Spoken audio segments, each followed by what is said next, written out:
All my life I had to be patient. Like Meek Millie, I was dream chasing. Finger to the law when I see haters. Oh, the feeling when you tell your niggas we made it. Ooh, baby. Ooh, baby. Ooh, baby. Ooh, baby. It's showtime like Kareem Lakers. I make a masterpiece, seem basic. No Meek Millie, but I'm dream chasing.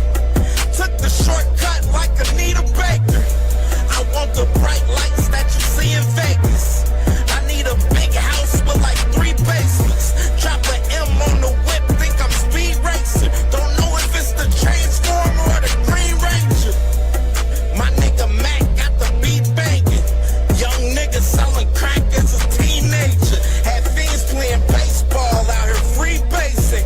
Had me showing off the rings like a Freemason. My mama gone, but I keep pacing. Trying to keep it all together like I need braces. Family calling when they need favors. When I was broke, they was acting like complete strangers. All my life I had to be patient. Like Meek Millie, I was dream chasing. Finger to the law when I see haters. Oh, the feeling when you tell your niggas we made it. Ooh, baby.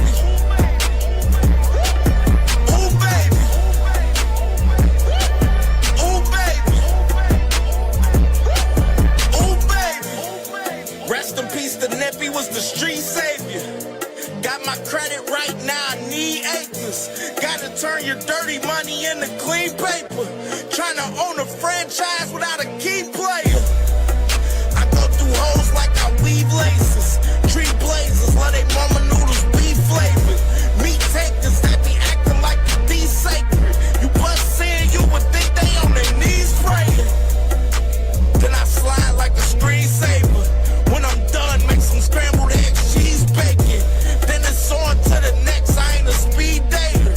Little bitch ain't gon' hear from me till weeks later. I don't see no things changing. Kids still dodging bullets like they seen Matrix.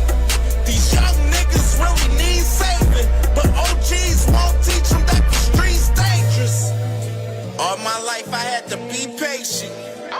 Like Meek Millie, I was dream chasing. Finger to the law when I see haters. Oh, the feeling when you tell your niggas we made it. Ooh, baby. Yo, was good, was good, was good. CamJNetwork, man. We back lit, man. You already know the vibes, man. I'm happy to be back with y'all, man. Had to take a little break, but we back good and we 100. You heard? You feel me? Sorry, but not sorry. Boxing Talk Wednesdays back in full effect, and we definitely ready tonight, man. Definitely got a lot to talk about. A lot to talk about, man, for sure, man. And of course, a little bit tonight. Y'all already see we got 2 live streams on currently. You got, the diagonal one, and then you got the regular one. You know what I'm saying? Either one, tap into them. Make sure y'all hit the like button. If you ain't subscribed to the channel, subscribe to the channel, man, for sure. You already know we back cooking, we back working. You already know the vibes. You know what I mean? I feel good to be back, man. I dropped a video yesterday telling y'all what I've been telling y'all about these belts don't matter, you know what I'm saying? And it dropped yesterday. It was almost about an hour long for sure. So it was a good cook up. If y'all missed that, make sure y'all fuck around and go watch that after this show because we got a lot to talk about on this show tonight. A lot to talk about, like definitely a lot to talk about, man. And I'm happy to be here to talk about it with my boxing family that's out there for sure. So let me go and see who all in the building right now. All right, see my boy Big Block. What's good with you, my brother? Salute to you, brother. Hope everything is well with you, my brother. You already know the vibes, man. Salute to my brother Big Block. Always supporting the channel, man, for sure. And salute to my dog Jay Gibson. Salute my brother, man. How you doing, my brother, man? For sure, man. Salute to you, brother. And my dog Lee Jackson, man. Salute to my dog Lee Jackson, man. Always supporting the channel, man. Like I'm very supportive. I'm very appreciative of my brother Lee Jackson, man, for sure, man. Salute to my dog Lee Jackson for sure. And my dog Jay, man, was good. What you already know, 513 shit, man. Cincinnati, you already know how we rocking, you feel me? Yeah, you already know the vibes. Yeah, yeah, we in here. Yeah, we in here. It's lit. It's lit, man. So, all right, man. We ain't gonna hold it up, man. Too long. You know what I'm saying? Like I said before, y'all ain't hit that like button yet. Make sure y'all please hit that like button, man, for sure. And as well, you know what I'm saying? If you ain't subscribed to the channel, subscribe to the channel, man. We definitely working. We cooking. We about to cook, and we gonna get this shit started. So, where should I start first? We got where we want to start first. Let's start with got this. Let's go ahead and start with this. Let's start with something that many people don't talk about at times. You know what I'm saying? But Cam Day, I'm a guy. I like to talk about everything. So let's talk about this real I quick. think next year I won't fight with Deontay Wilder. For me, I think it's interesting. World champion guy. This is very famous guy. This is strong guy. One of his great heavyweight last 10 years. Special information. Speak with my team. I say, this is first zadanie. First option. Yeah, first First aim. first aim. Who is second option? Та ми не говорили про це. We not speak about this. Are you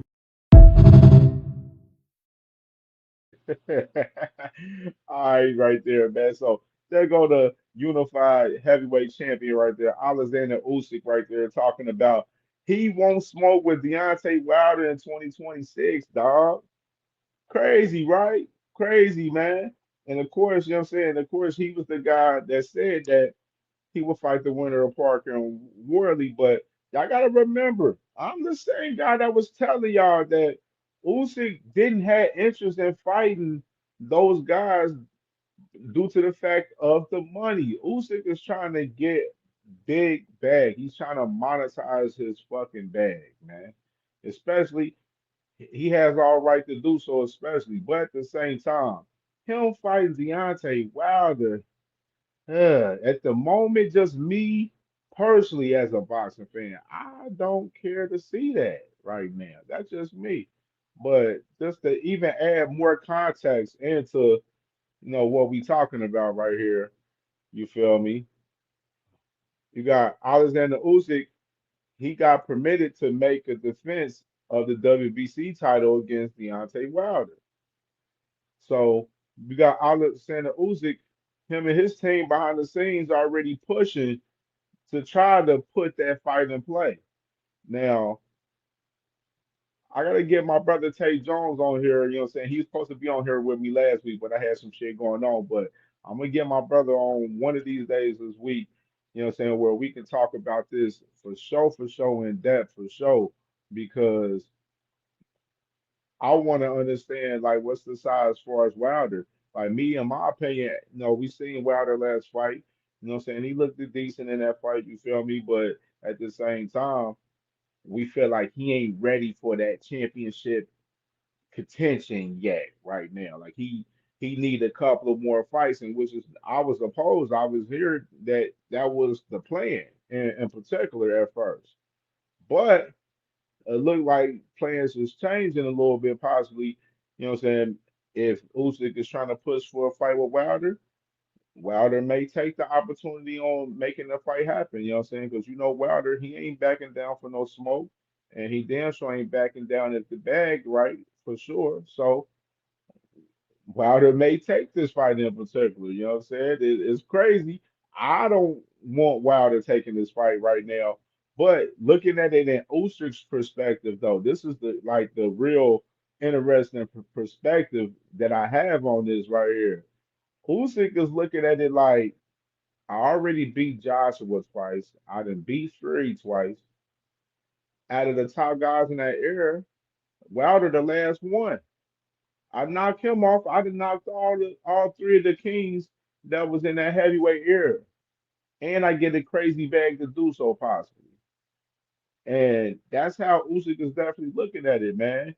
And hey, it's a real interesting perspective to look at it in that aspect, but hey, it's very well true for sure. But me personally, I would like Usyk fighting somebody else other than Wilder. I think he think obviously Wilder is sweet. You know what I'm saying? He think he's sweet, so he going after Wilder. You know what I'm saying? He want to knock him off and be the last one off that era.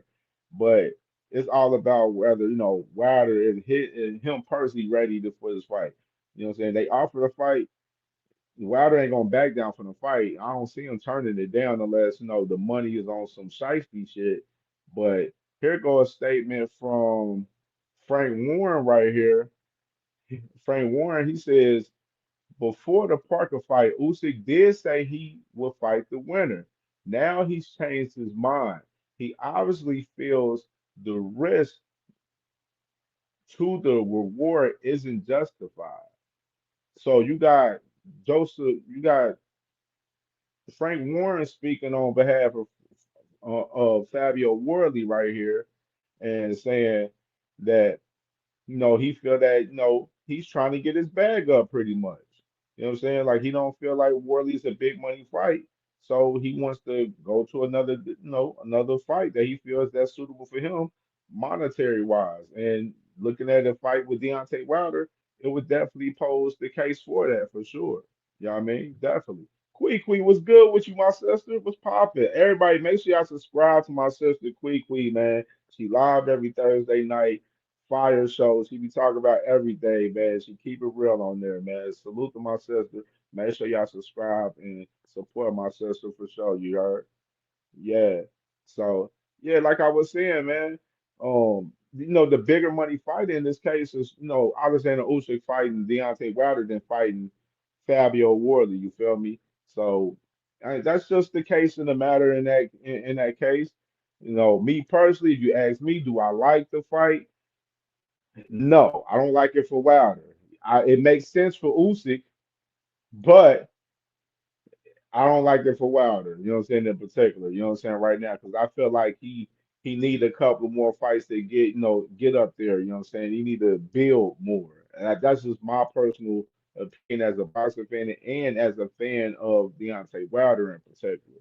You know what I mean. He need a couple more fights to build upon, see where he at, and then maybe take on the challenge with Usyk. But if they offer to fight the Wilder and the numbers and everything is good, Wilder gonna end up taking the fight. You know what I'm saying? He ain't gonna back down from no smoke for sure. You already know the vibes with that, you heard. And salute to my motherfucking sister, Jag Queen Boxing. Y'all already know, man. Much love and blessings to my sister, Jag Queen Boxing. You know what I mean? Make sure y'all subscribe to her channel, man. She been cooking, she been working. You already know the vibe. She hot off an interview with Shadeja Green. If y'all ain't check that out, make sure y'all check that out for sure. You know what I mean? She definitely working. And we got a Read the Room episode on Jag Queen Boxing's channel as well. New episode, fresh off the press, you know what I'm saying? Last week. If y'all ain't check it out, you need to go check that out for sure as well. You know what I mean? Read the Room, one of the hottest segments out here in boxing for sure. You feel me? So salute to my sister, Jag Queen Boxing. Make sure y'all subscribe and show love to my sister. You heard. So yeah, man. So like I was saying with Alexander Usyk and Deontay Wilder, I don't care for the fight in particular. I understand why Usyk wants to fight. It's all about whether Wilder and his team, if they willing to take that fight, or they going to be on some time and where we gonna build and then try to come back to the table possibly. You know what I'm saying? Which it would be very interesting too if they did do that, because then who would Usyk fight then? Who would he fight? We already know Tyson Fury been screaming out his name, but same time, y'all already know how I feel about Tyson Fury on who he should be fighting. He should be fighting Anthony Joshua. You know what I'm saying? And all well, we hoping with Anthony Joshua handle business against Jake Paul next week, to where, you know what I'm saying, it sets up that fight for sure. You know what I'm saying? With AJ and Fury, which is that's a well deserving fight for that country of the UK, and they deserve that fight. They've been clamoring for that fight for years. I done said this multiple times, and that fight is well deserving of to happen between Anthony Joshua and Tyson Fury. Now, Usyk would be in a real, jacked up situation if he didn't get the opportunity of fighting Wilder because if I mean, you can probably see Usyk probably going back to the table and fighting Fury then, because if you're looking at the money aspect of it, but nobody don't want to see a third fight of that for real. We just seen Usyk beat Fury twice. There's no reason to see that again. You know what I mean? So it's real interesting factor, man. You know what I'm saying? And we're gonna move on with some more boxing news that we got. You know what I'm saying? Real quick, we're gonna keep it pushing. Right here, man, we got Jamar Charlo, man. Back with the dog Ronnie Shields, man. You know what I'm saying? You got Jamar Charlo back in action, working with Ronnie Shields, got him back in the corner, which is, always good. You know what I'm saying? These guys can work together throughout the whole entire career majority. And interesting to see, how they build, you know what I'm saying, upon, Jamar Charlo after his last win against Thomas LaManna earlier this year, getting a knockout in that fight. So no, I'm hearing that, he possibly gonna be fighting coming up January, February, possibly. You know what I'm saying? Now the matchup, I would hope it would be Caleb Plant. Of course, it's been rumors about that possibly happening, but it's definitely interesting on who will he fight for sure. You know what I mean? I would love for it to be Caleb Plant. You know what I'm saying? To go ahead and get that fight out of the way because that's a well-deserved fight for the fight fans to see. They got the storyline built up, you know what I'm saying, to slap all of that. You know what I mean? Jamal got to get that back for sure. You know what I mean? So interesting factor right there for Jamal Charlo. Salute to him. Working back with Ronnie Shields, you know what I mean? And we're gonna keep it pushing with another topic. All right, so you got new signee of MVP, Caroline Dubois. She will be fighting next week on that Anthony Joshua and Jake Paul card.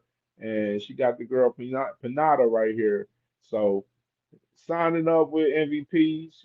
You know what I mean? Very interesting factor in my case for us women's boxing because of course Caroline she's with MVP now, and then you already know Alicia Baumgartner she's with MVP, and they've been going back and forth in recent times, and so may set up for a big money fight between them two girls for sure. So definitely, man.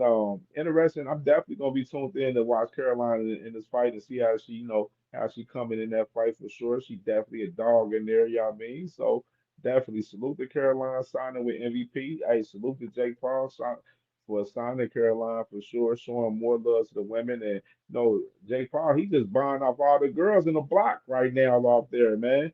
He gonna damn near have all the women sold up. For sure, man. It's the leader promotions. Y'all better watch out, man.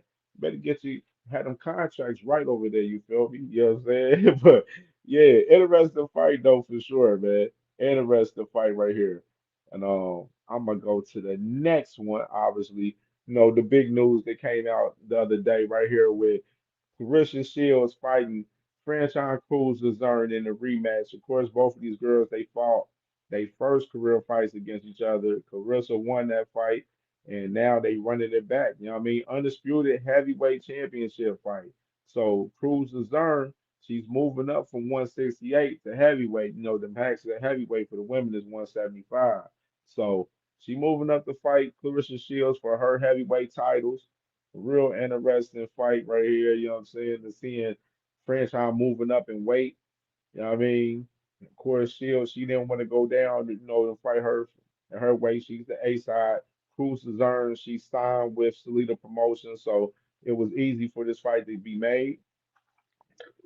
The fight would be on a Sunday in Detroit, man, at Caesar's Plaza out there, man. So yeah, definitely crazy for sure, man. Interesting factor for this fight, man. You already know. Um, a lot of people, we include myself, me and Jack Queen, we talked about it. Hey, we want to see Clarissa fight Cruz Lazarn or see her fight Shadazer. You feel me? And she made this fight happen. So, all credit to Clarissa Shields for getting the job done and making this fight happen for sure. And it's gonna be a real intriguing fight for February 22nd, especially due to the fact that Cruz is moving up in weight to fight Clarissa Shields in this fight for sure. You know what I mean? And salute to my sister. She said, I'm excited for Caroline. Yeah, absolutely. Caroline is a dog. She is a dog for sure. Yeah, I mean, she a dog for sure. You already know the vibe. It's my brother. That's my brother D1. D1 in the building, man. D1 was popping, my boy, man. Everybody, make sure y'all subscribe to Angry White Man Boxing Podcast. That's my brother. D1 and William Old School cooking up on a weekly basis. D1 got some of the best shorts in boxing in the game on all platforms. He lit on TikTok and everything, man. Salute to my brother D1, man. Much love to my brother, man. Hope you doing well, my dog, today, man. I know he's working hard today, my boy. Yeah. So who else we got in the building? I see my boy Richie Baby. Hey Richie Baby. Oh, young cuz, what's popping, bro? What's popping, man? Hey Richie, we gonna heat up, man. We got a lot. We got a lot to cover. This ain't we just getting started, bro. We got a lot to cover in this show today. So don't even worry, my boy.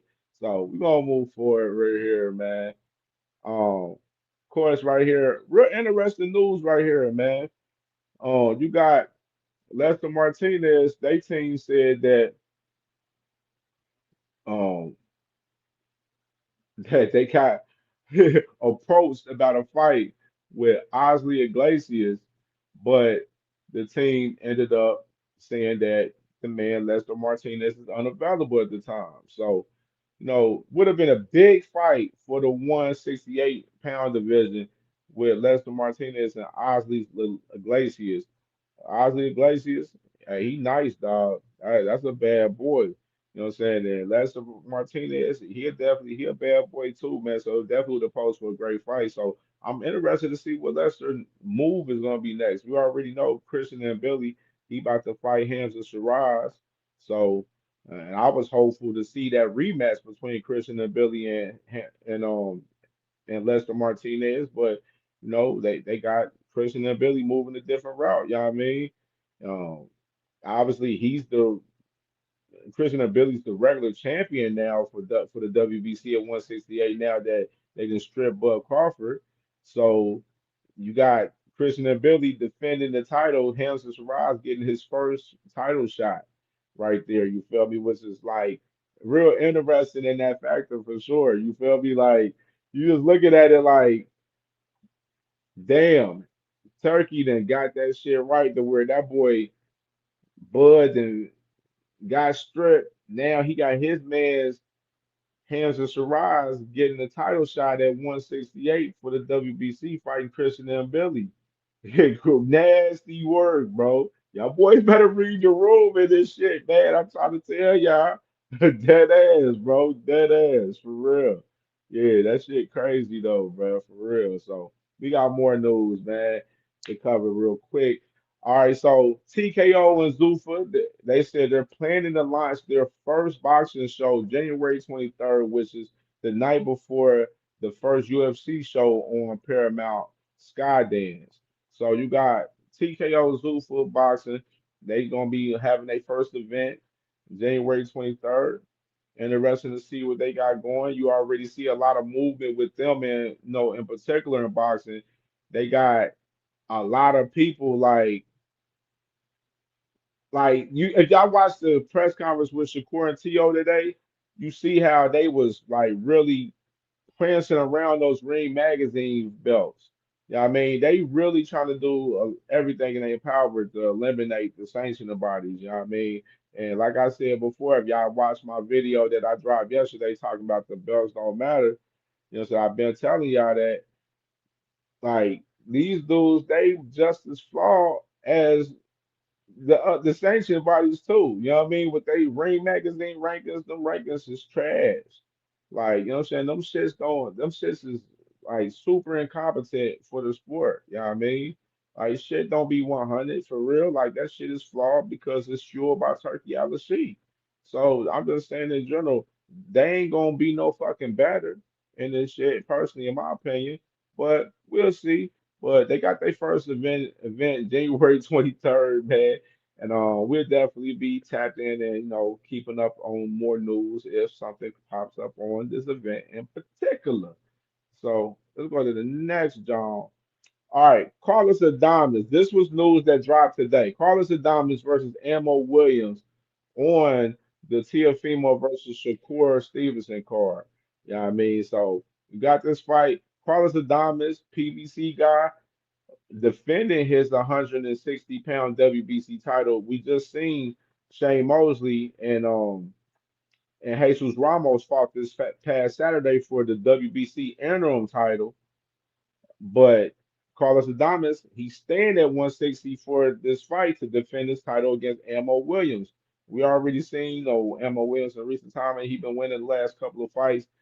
But we seen Infamous last year where he got sparked up and got washed by Hamza Siraj last year. You feel me? So um, this fight, to me personally, is real interesting because of that factor. You know what I mean? Because they both fought Hamza and Shiraz, and Carlos Adames, in my opinion, I feel he won that fight, but that's a whole nother story. You know what I mean?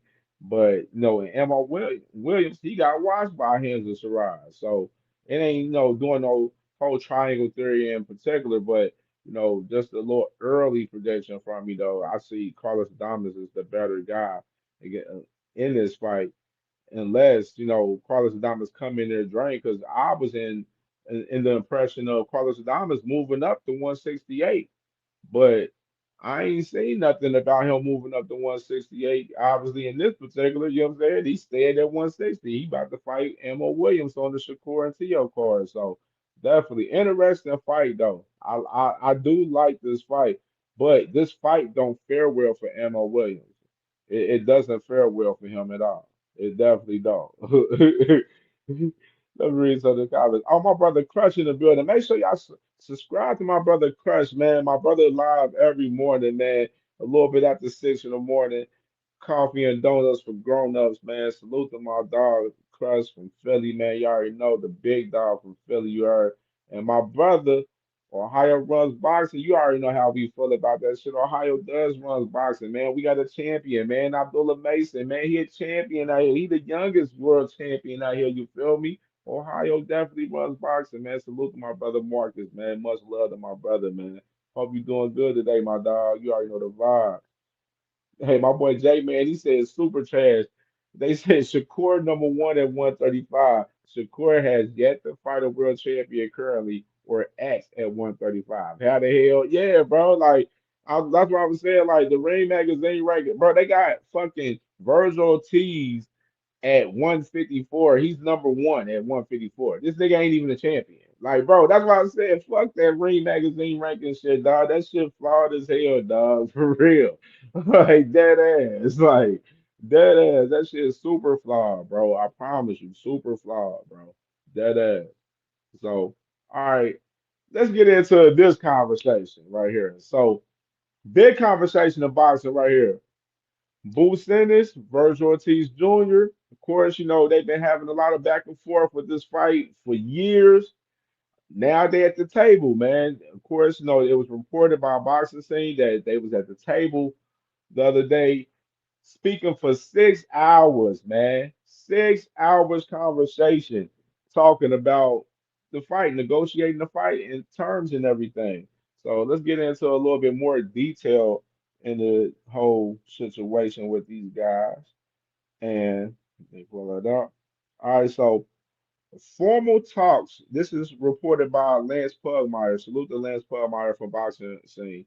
He said formal talks to stage an appetizer junior middleweight bout between Virgil Ortiz and Boots Ennis. He said, according to the two officials, with familiarity of the session, it lasted 6 hours with each side presenting their positions and needs while talking through some steps to accelerate this over the next 10 days.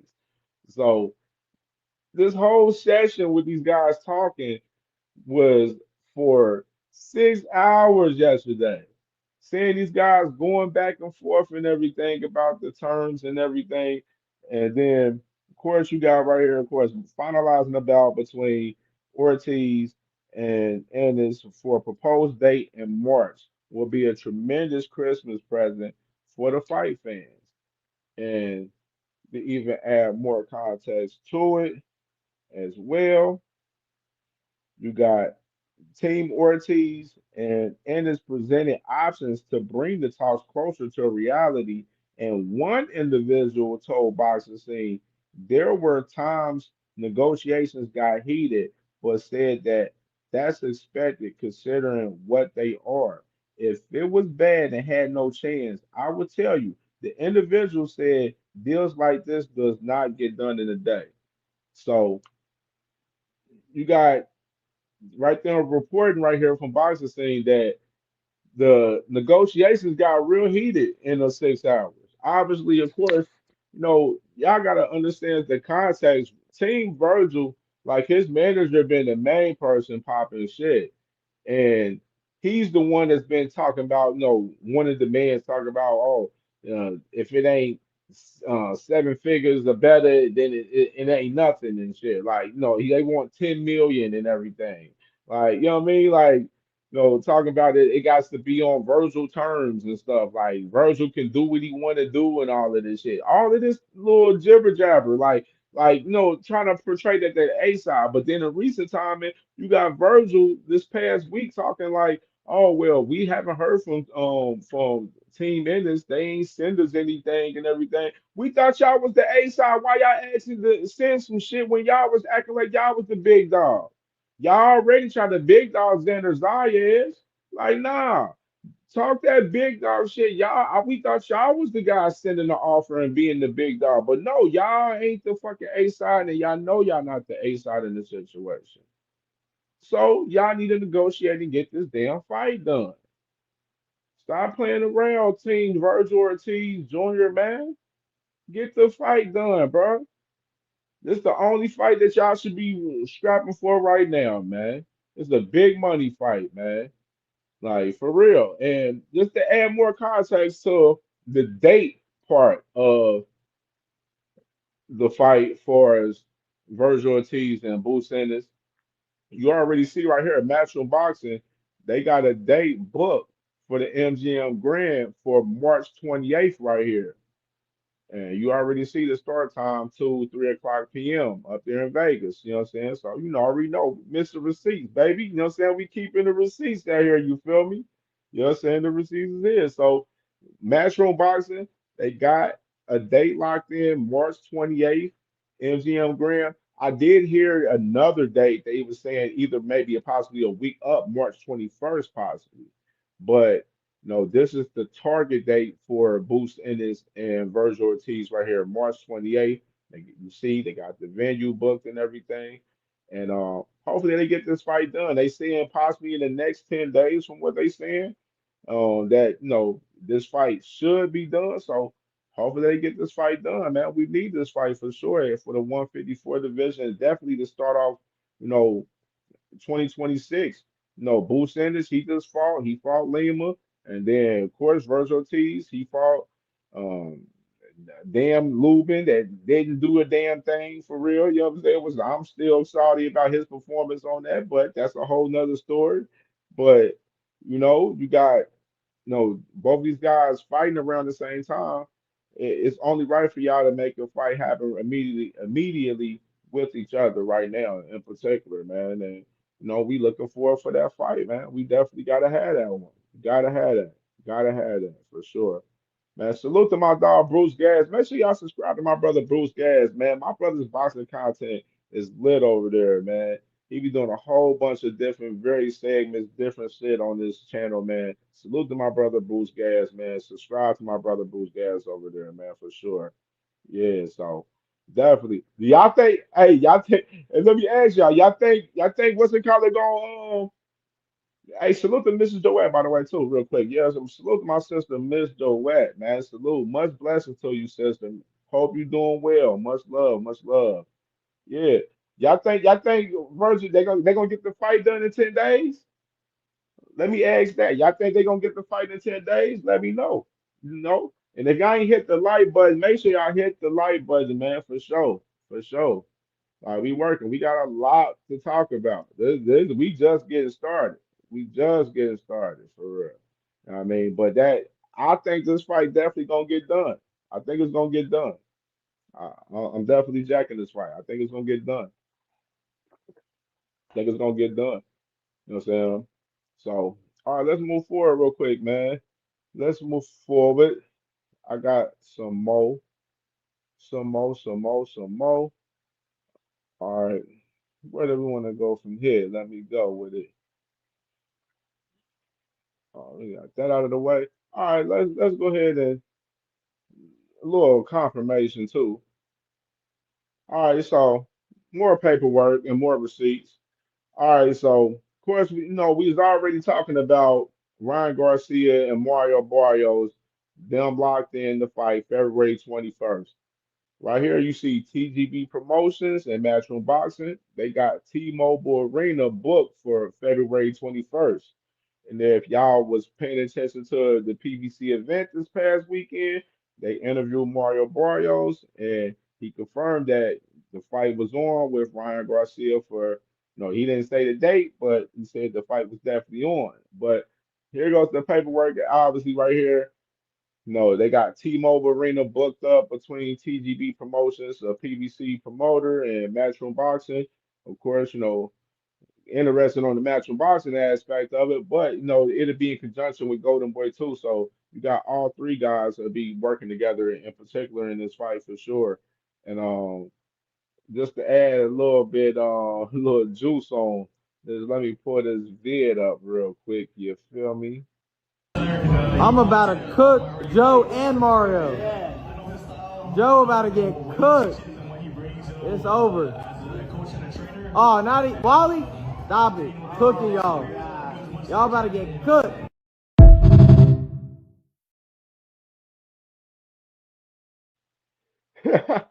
Hey, that boy Ryan crazy, man. That boy watching footage of Mario Barrios and shit. I guess they put Mario Barrios. He put up a clip the other day, and him, working out and everything. He talking about, man, them boys gonna get cooked over there. You know what I mean? It's crazy. And um, Ryan's dad is gonna be his lead trainer for this fight, which is real interesting because Ryan's dad hasn't been his lead trainer in a while. So real interesting with Ryan having that move, having his father be the lead trainer and everything in this fight. And Mario Barrios, man, you already know. You know what I'm saying? Coming off of two draws, back-to-back draws, dog. You know what I mean? But interesting factor before we get going a little bit, dog, because we're gonna get into this conversation for some of the Haney fans. Let's get into this. All right. So Devin Haney is going to have a hard time becoming undisputed. Let's have this conversation right here. And I'm going to tell you why. Starting with this, obviously. So, obviously, Conor being in recent time in WBC, they done ranked him number one at 147 to be the mandatory. So, they ordered that he would be the mandatory fighting the winner of Ryan Garcia and Mario Barrios. Who is Connor being signed to? He's signed to Eddie Hearn, right? So this is a whole play where I'm just going ahead and kind of elaborate. Eddie Hearn has the keys to block Devin Haney from undisputed at 147. He has the keys. He truly has the keys to block Devin Haney from undisputed. Obviously, with Connor being right here in the case with Ryan Garcia and Mario Barrios. Yes, Ryan Garcia has expressed that he do want the rematch with Devin Haney. Mario Barrios in recent time too. He even said this past Saturday, yeah, he would love to fight Devin Haney too, and become unified up and everything as well. But y'all already know WBC when they call for it, they call for it, and they try to make and push the shit happen. And Ryan, he look at the fight with Conor Ben as a big money fight, fighting Conor Ben possibly too, even if he was to take it in the UK as well. You know what I mean? Even with Devin Haney and other guys that's interested in Conor Benn. Shakur Stevenson as well, quote unquote. Shakur Stevenson. He want to fight Conor Benn. You feel me? I said, salute to my brother. No evidence, man. Salute my brother, man. You already know, man. Much love to you, man. Hope you doing well, my brother. Much love, brother. Yeah. So yeah, man. Like I said, Eddie Hearn has the keys to block Devin Haney from being undisputed, and that's in the case right here with Conor Benn, right here. And we can even go further. So in the case right here, you got Leon Paro and Donovan. Of course, Donovan have fought Crocker twice in his last two fights, and Crocker is the champion. Who is Crocker signed with? He signed with Eddie Hearn. Right here, this is a title eliminator for Crocker's title. So whoever wins this fight is going to be the mandatory to fight Crocker. And who's to say that Eddie Hearn wouldn't make a push to get Conor Benn in the IBF rankings at 147 and try to get him to fight fucking Crocker and have Ben take the title and be champion from Crocker? Who's to say that wouldn't happen? Told you, interesting factor, bro. Eddie Hearn has the keys to keep Devin Haney for being undisputed.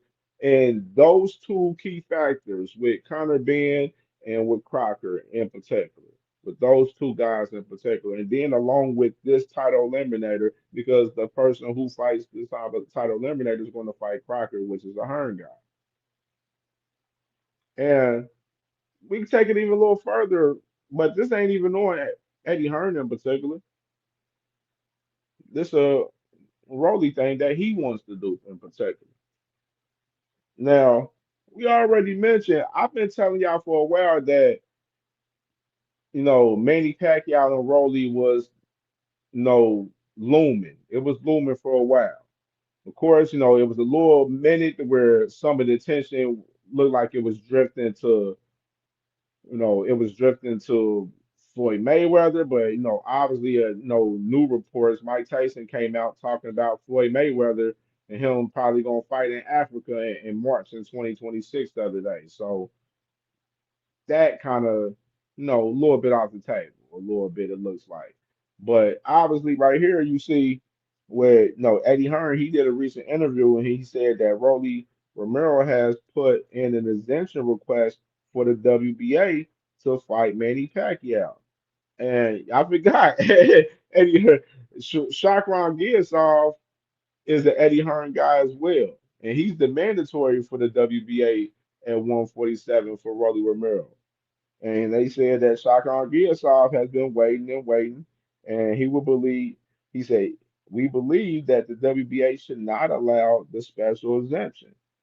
So, but like I always tell you, money rules all. Manny Pacquiao brings money to the sport. Manny Pacquiao did 8,000, you know what I'm saying? 8,000 up there at the what they did. What they is at the MGM? Yeah, they is at the MGM. Yeah, they did 8,000. Him and Barrios did 8,000 at the MGM, and the man did like what he did like a $12 million gate. You feel me? Like, that's good. Like, you know what I'm saying? Like, especially a lot of niggas ain't even doing $1 million gates half of the damn time out here. You feel me? So, Manny Pacquiao brings money to the sport, and Rolly, he's looking for value, monetary gain, like I was speaking about Alexander Usyk in particular. I mean, the same way he's looking for a bigger money fight. And who would not want to fight the legend Manny Pacquiao? Mario Barrios did it. He didn't get the job done. It was a draw. But, you got the case right here with Rolly Romero. He has more aspirations of fighting Manny Pacquiao than looking at Devin Haney, because you got y'all Devin Haney fans and Bill Haney, y'all out here calling for the fight with Rolly Romero. Rolly Romero ain't even thinking about y'all motherfuckers. Truth be told, y'all want me to even show you even more of why he ain't thinking about y'all? Or Bill's been asking for you, opposed to asking for Ryan, because it didn't seem like he's interested in it. Why didn't they call me out after I beat Ryan? Why didn't they call me out directly after they beat Norman? Why did they sit down and try to play all that humble stuff? But me and Devin are never going to fight. I want nothing to do with that fight. Like I said way back when, I believe he should go do his rematch with Ryan. Well then, what about Manny? I mean, that's the fight that everyone's saying that you and Manny Pacquiao, which makes perfect sense, right? I think it's a humongous fight in boxing. I mean, let's say it like this. What sounds better? Me and what's a bigger fight?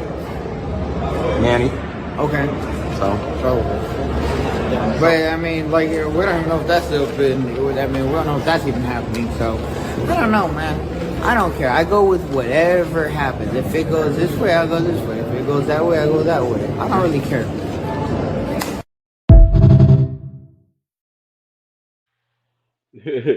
So there you got Rolly Romero right there. Speaking, said that which fight is a bigger fight? He obviously he says Manny Pacquiao, but then he goes there and says that he don't even know if that fight may happen either for real. You feel me? That fight may not happen. Interesting factor in that for sure. Interesting factor for sure. You know what I'm saying? I believe that, you know what I'm saying, it's really upon that exemption right now with the WBA. You know what I'm saying? So that's something that's going to be, real interesting to read in the lines in between if the WBA accepts that exemption. Obviously, at this point, because that interview just happened just the other day with Rolly Romero, is when is this exemption going to get approved or not approved? That's the question, in particular for us, the case of Rolly Romero in the fight with Manny Pacquiao. And like I said, y'all definitely ain't fans. Y'all calling for Rolly Romero, but y'all been saying the man was trash. Y'all was saying the man ain't Devin never fight fucking Rolly Romero on that on all of that shit. Y'all pushing for the fight and y'all calling for it and y'all saying it's a good fight. Y'all boys is some frauds. Y'all just some frauds. You feel me? Y'all just some frauds. So, all right. Oh, look who pops up in there. Mr. Here for Boxing. Little bro. Lion. Oh, you heard me speak about Devin and you got in your feelings already. I see. Do I need to continue? Oh, Eddie Hearn is. Let me go ahead and since you're here, Mister Here for Boxing. Eddie Hearn is possibly blocking your man Devin Haney from becoming undisputed. If you were listening before, I can reiterate it to you.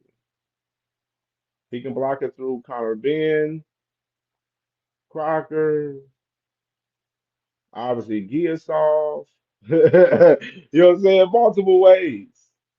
Your man, your man might not become undisputed, my boy. Just a little food for thought for you.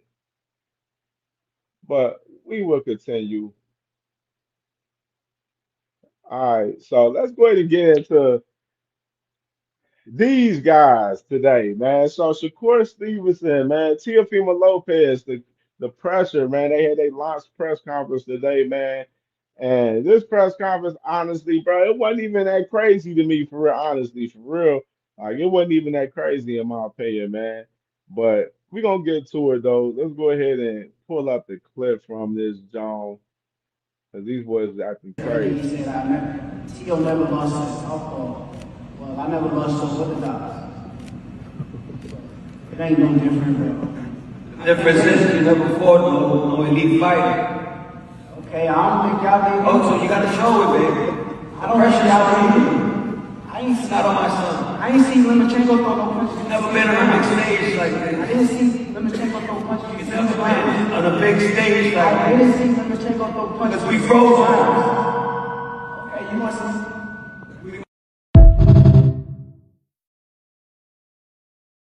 You know what I want to say? I wanted to say this.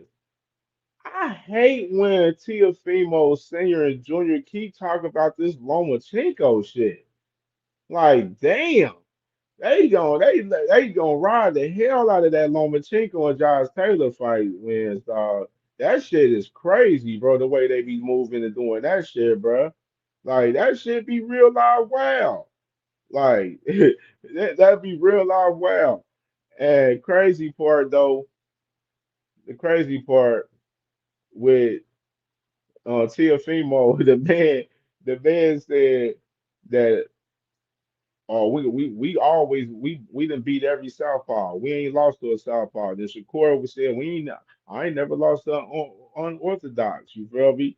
Like, but let me play this one. This part of the press conference was nasty right here. Let me play this one right here, Gonna dog. have Shakur Jigama, you know? You said you're gonna do what? Jigga my balls. What? Pause, bro. You fell That's for wild, that bro. shit. Why you always doing that, bro?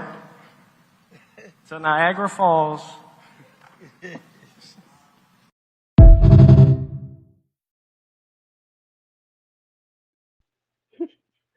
Hey man, the boy Tio was up there, man, on some Diddy timing up there today, dog. He was on some Diddy timing up there, man. Talk up there talking about Shakur jiggling his balls and all that. Boy was acting crazy, dog. For real, man. I don't know what's wrong with that. That's why I said, like, this press conference wasn't crazy at all. Like for them to be fighting at Madison Square Garden, it wasn't crazy. Like Teofimo Sr. had to talk and spice it up. Tio Jr., he wasn't really talking about shit for real. Obviously, he up there talking on some gay shit. And then on top of that, you got Shakur. He was just chilling in the mix, you know what I mean? You know what I mean? You're weird. Deep-seated hatred for a man you never met. What's the hate about it? I just spoke about Eddie Hearn possibly blocking him from it because of you do. I mean, you're not you're definitely not the brightest mind in the world. Obviously, you do know Devin and Eddie Hearn don't fuck with each other, right? Let's start there. I'm gonna keep your comment up there too, since you want to go there. You do know Eddie Hearn and Devin Haney don't fuck with each other, right? So in the business, why Eddie Hearn's the same guy that didn't bid for his fight when he had a purse bid for Sandor Martin. Only person that bid for it was Top Rank, and the only reason why they bid for it because Sandor Martin is their guy. And what did Devin Haney do? He vacated the title. So, and then at that time, when you asked Eddie Hearn, he said the fight wasn't worth my money to spend on it. It's a fight that you would lose. And that's the reason why he didn't bid on the fight. And ask yourself, ask Devin Haney. He got Devin Haney promotions. Why they ain't bid on the fight? So that's just a deeper perspective on the relationship with Devin Haney and Eddie Hearn. They don't fuck with each other, bro. So why would he not move pieces with his guys to get shots for the titles and you know what I'm saying, and the Finlay title with Crocker, you know what I'm saying, because Crocker's the Eddie Hearn guy. Why would he not make move his guys ahead of Devin Haney? And you talking about hatred? No, we just talking plain facts. You just emotional because you're a Devin Haney fan. You're a Devin Haney dick eater. You know what I'm saying? You know what I'm saying? You know, let me pull it up for you. You know what I'm saying? You know how you guys move. You feel me? You got your Devin Haney starter pack. You feel me? You know what I'm saying? You're emotional. You know what I'm saying? I know y'all emotional. Y'all hear Devin Haney name, you know what I'm saying? And then y'all want to come out in the rain. We understand. It's okay. Devin Haney's a champion, man. He'll be okay. He'll be okay here for boxing, brother. He'll be all right. He's good. He had a decent performance against Brian Norman Jr. He did his thing. He's the WBO champion. Let him go ahead and find him a Jose Ramirez or some shit to fight. You feel me? You know what I'm saying? He might not be able to fight one of the champions. He may not become undisputed, my dog. That's all I was just putting out there in the atmosphere. But you talking about you got hatred for this man and everything? No, we spit. We up here got the receipts. We give you the receipts out here. We give you the receipts out here. You and your feelings in the comments. You only popped up in the comments when I was talking about Devin. Oh man, y'all guys are funny. All right, back to regular programming, man. Back to regular programming. before we had to stop for the emotional Haney fan and here for boxing because he goes to channel, he hears Devin Haney name and he wants to defend Devin Haney at all costs, licking his balls and all. Huh. What's up, man? What? Yo, this punk motherfucker throwing shit at us, man. I smell something, man. You smell something? I definitely smell something out here. I smell Pussy! Yo, he's a pussy, man! Kick his ass!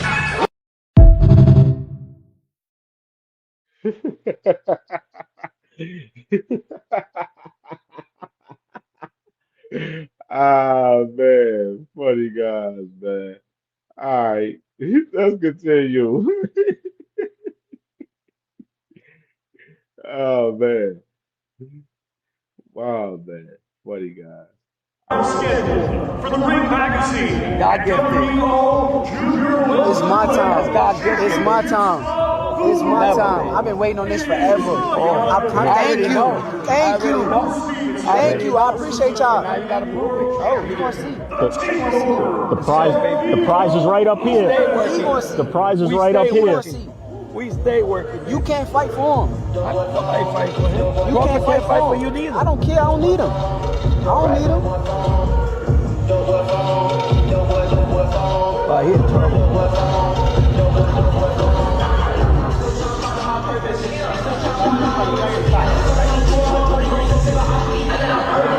That comes from a different breed, baby.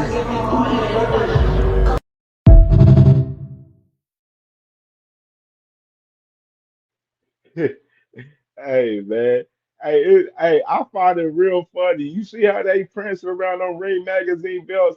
Have y'all seen the press conference earlier, dog?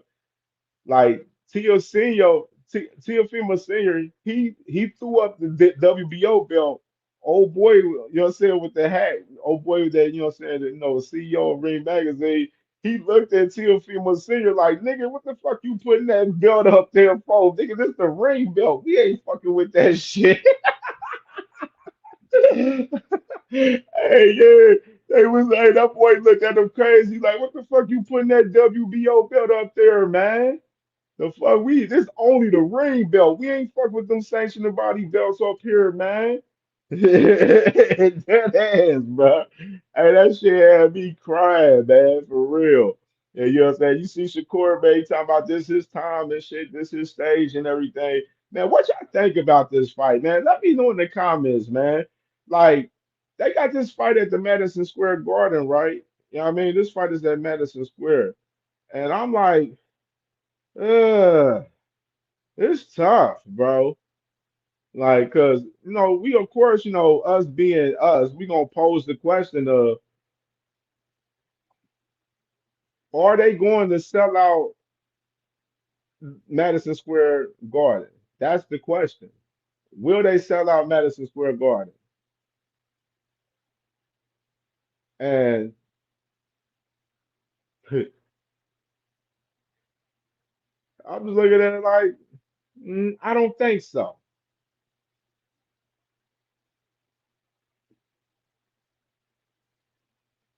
I don't think so.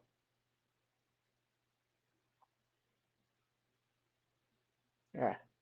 Bye. Bye here for boxing. Bye bye. Yeah, I'm done with him. Back to regular schedule programming. This my thing. I don't see these guys selling out the Madison Square Garden. I don't think their names are big enough. That's just my personal opinion. I ain't hating on them at all. You feel me? I ain't hating on them. I just don't believe they are big enough to sell out Madison Square Garden. And I don't even give a damn if the undercard is crazy. Of course, they announced Carlos Adames fighting Ammo Williams on the undercard, obviously. But you feel me? These guys, yeah, I don't see it. I just don't see it, man. I really don't see it. And it has to. the entertainment factor of the fight, like my man Lee Jackson is saying, right? He said, I hope this fight be more entertaining than that press conference because the press conference was dry. It was mid as hell. You know what I mean? Teofimo Senior was the main person talking. Like he was the main person talking for real. Shakur wasn't even talking that much for real, honestly. Teofimo Lopez Jr., he wasn't even talking much. So that's what I was saying. Like the press conference was definitely lackluster for sure. And then just to add even more context, like my brother J Man said, they talk about these tickets already, you know what I'm saying? They went on, pre-sale today. They talk about these nosebleeds up to 750 up to a band. Like, yeah, they said these tickets is definitely high as hell for this fight. And with that being the case, though, it just shows you that the mentality that Turkey and them have, they have a mentality thinking that this fight is going to be a big fight and it's going to draw a lot of fans. Both of these guys are East Coast guys, and they should be able to sell out, Madison Square Garden. That's where they're looking at it. They thinking that they're going to be able to sell this shit out. So we're going to put these high prices out. Watch, you're going to see the tickets of this fight drop lower and lower as the fight goes because a lot of people's not going to be buying that shit. And you got to look at the timing too. January 31st, the next day is rent dues. I mean, unless you pre-plan it and you buy it now, but right now it's Christmas time right now. A lot of people shopping and stuff. A lot of people got bills and stuff that they paying and everything, and then New Year's Eve popping up. You know what I'm saying? So a lot of people, in a bigger perspective, a lot of people may not be wanting to buy these high ass tickets at this point right now. You just gotta think of the timing of and the price that y'all putting out there. The timing of it is you're in the holidays and y'all trying to take motherfuckers up top. It's the holidays right there, bruh. Like a lot of people ain't gonna be willing to spend $1,000 to sit in the nosebleeds in the Madison Square Garden to see Teofimo Lopez and Shakur Stevenson. That's just truth be told, and that just shows you just like Turkey don't know the market. He don't know how the game moves as far as the money. He's just spending money and he's just losing this shit. And me and Jack Queen Boxing, we did read the room last week where we were speaking about Turkey Al Sheikh, where right now, Saudi Arabia with their PIF fund, they have their PIF fund on hold right now, as far as in any future investments right now currently because they got a big investment in that EA Sports deal right now, and they said they got to put their cash on hold with that deal because that deal ain't all the way 100% went through. You know what I mean? And we just seen that, Netflix, they just purchased Warner Brothers. The PIF fund, they was then running to buy Warner Brothers as well. And they didn't end up buying Warner Brothers because they got so much money tied into that EA Sports deal right now currently. So, and that's why me and Jad Queen Boxing on Read the Room, if y'all watched it on her channel last week, where we posted a question, what would happen if Turkey Al Sheikh, if they pull their money away from Saudi Arabia, I mean from boxing, like what would happen if they did pull the money away?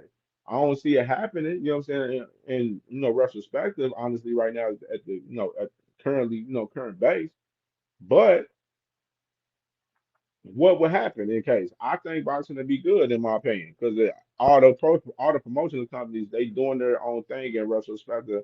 Even with the ones that are tied with Turkey Al Sheikh currently as well. So what I'm saying, just an interesting factor. But like I was saying, Turkey Al Sheikh he don't know the market of the business in boxing as far as these fights and stuff. In particular, yeah, you got two East Coast guys fighting at Madison Square Garden, but at the same time the timing of the fight, January 31st, you got tickets on sale right now during the holidays, bills due coming up, all of that shit, you feel me? Like it just poses for a fight that I feel, in my opinion, probably is possibly gonna flop.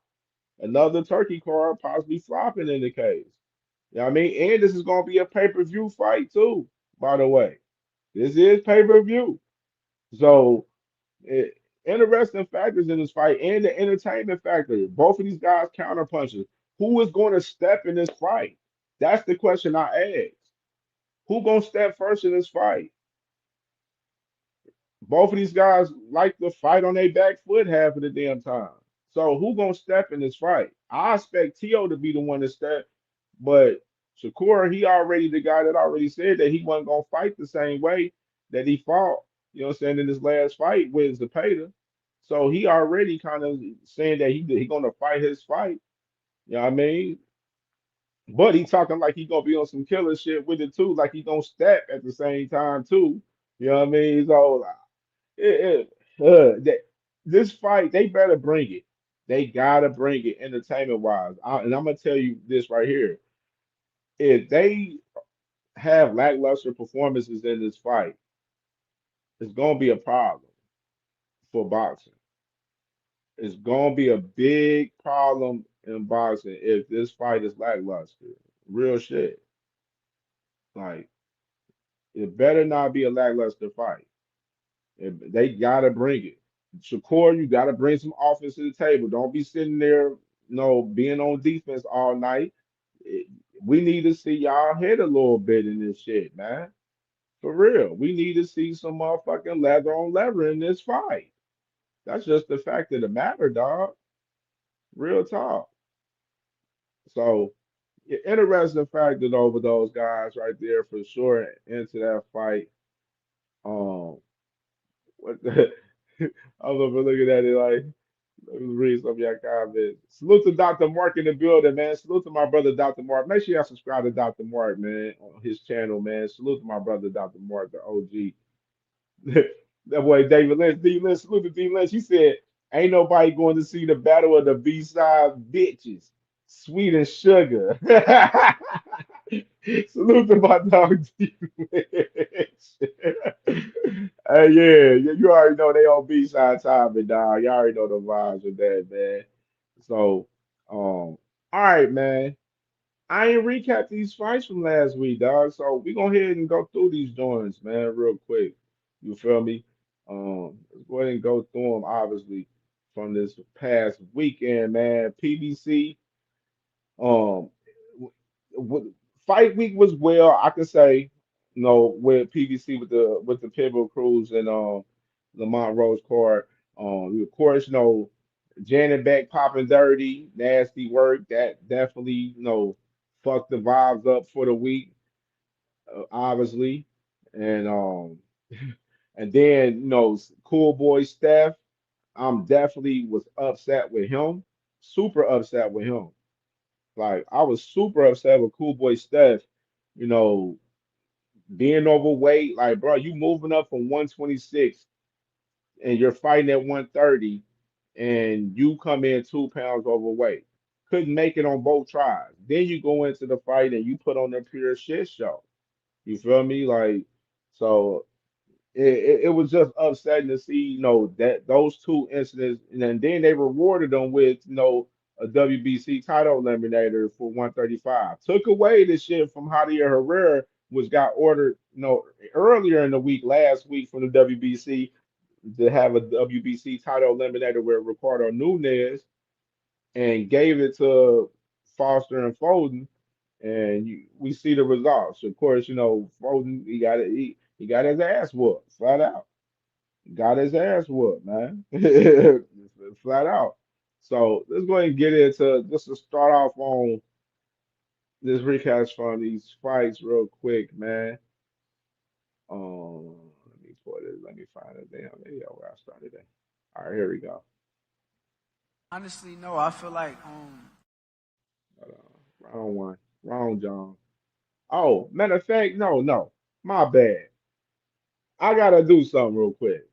No, let's play. I ain't done with Shakur real quick. Let's play this shit from Shakur with I Ron. do have you beat him. I will whoop your ass. Bro, I'll pop that gap right back in that mouth. I'll have you looking like a saber gap tooth tiger. Oh my God, I'll do you dirty. Bro, I ain't gonna lie, bro. You suck. Hey,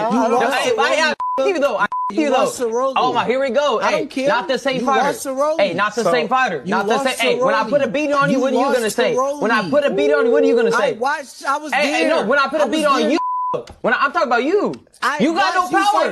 You got no power. And you lost. And you still scared him to this day. Hell no, you, bro. I'm gonna knock that gap right back in your mouth. I'm gonna knock that gap into your mouth again. Yeah, you fix the teeth. You fix the teeth, but I'm gonna knock that right back in. I'm gonna bam, bam. It's Shakur's time right now. Let's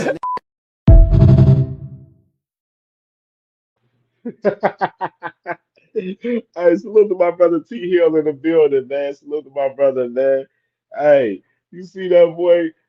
That boy Shakur talking about you lost the rollie. You lost the rollie. You see how these dudes be down playing rollie? You see how they be down playing rollie? That should be nasty working 4K, dog.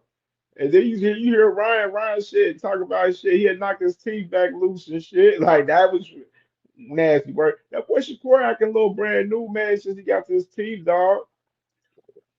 He been acting a little brand new since he got these teeth, dog. Talking about he had beat Ryan ass. This is shit that y'all Shakur fans, y'all gotta garner upon this man. He be saying he be stepping, he a killer and all of this shit. And then, you know what I'm saying, when it comes to the ring, we don't be seeing that shit, dog. That's just me personally, no cap. You know what I'm saying? Fought well against the Pater, all credit in that one. You know what I mean? But he said he ain't willing to fight that same style. But I found this real interesting among Shakur though, with this clip right here, Tired of though. you sugarcoating that shit. I'm that guy, though. Yeah. I'm the guy. What's the guy? What is the guy? I'm the guy. I'm the guy that's gonna put asses in seats, the views, nigga. Everybody gonna tune into my fights. If we could act like Tio is the A side of this fight just because he got the belt. Yeah. Let's pretend because you got the belt, and I'm coming to challenge you for your belt. That's what it is right now. But truthfully, is he the A side? Like I'm the bigger fighter, bro. Popularity. I'm the guy, bro. Like I'm the guy, and after I beat him, bro, I'm the face, bro. Face box, face. I don't want to hear him, bro. I don't want to hear face. That's a are you face of that? Man.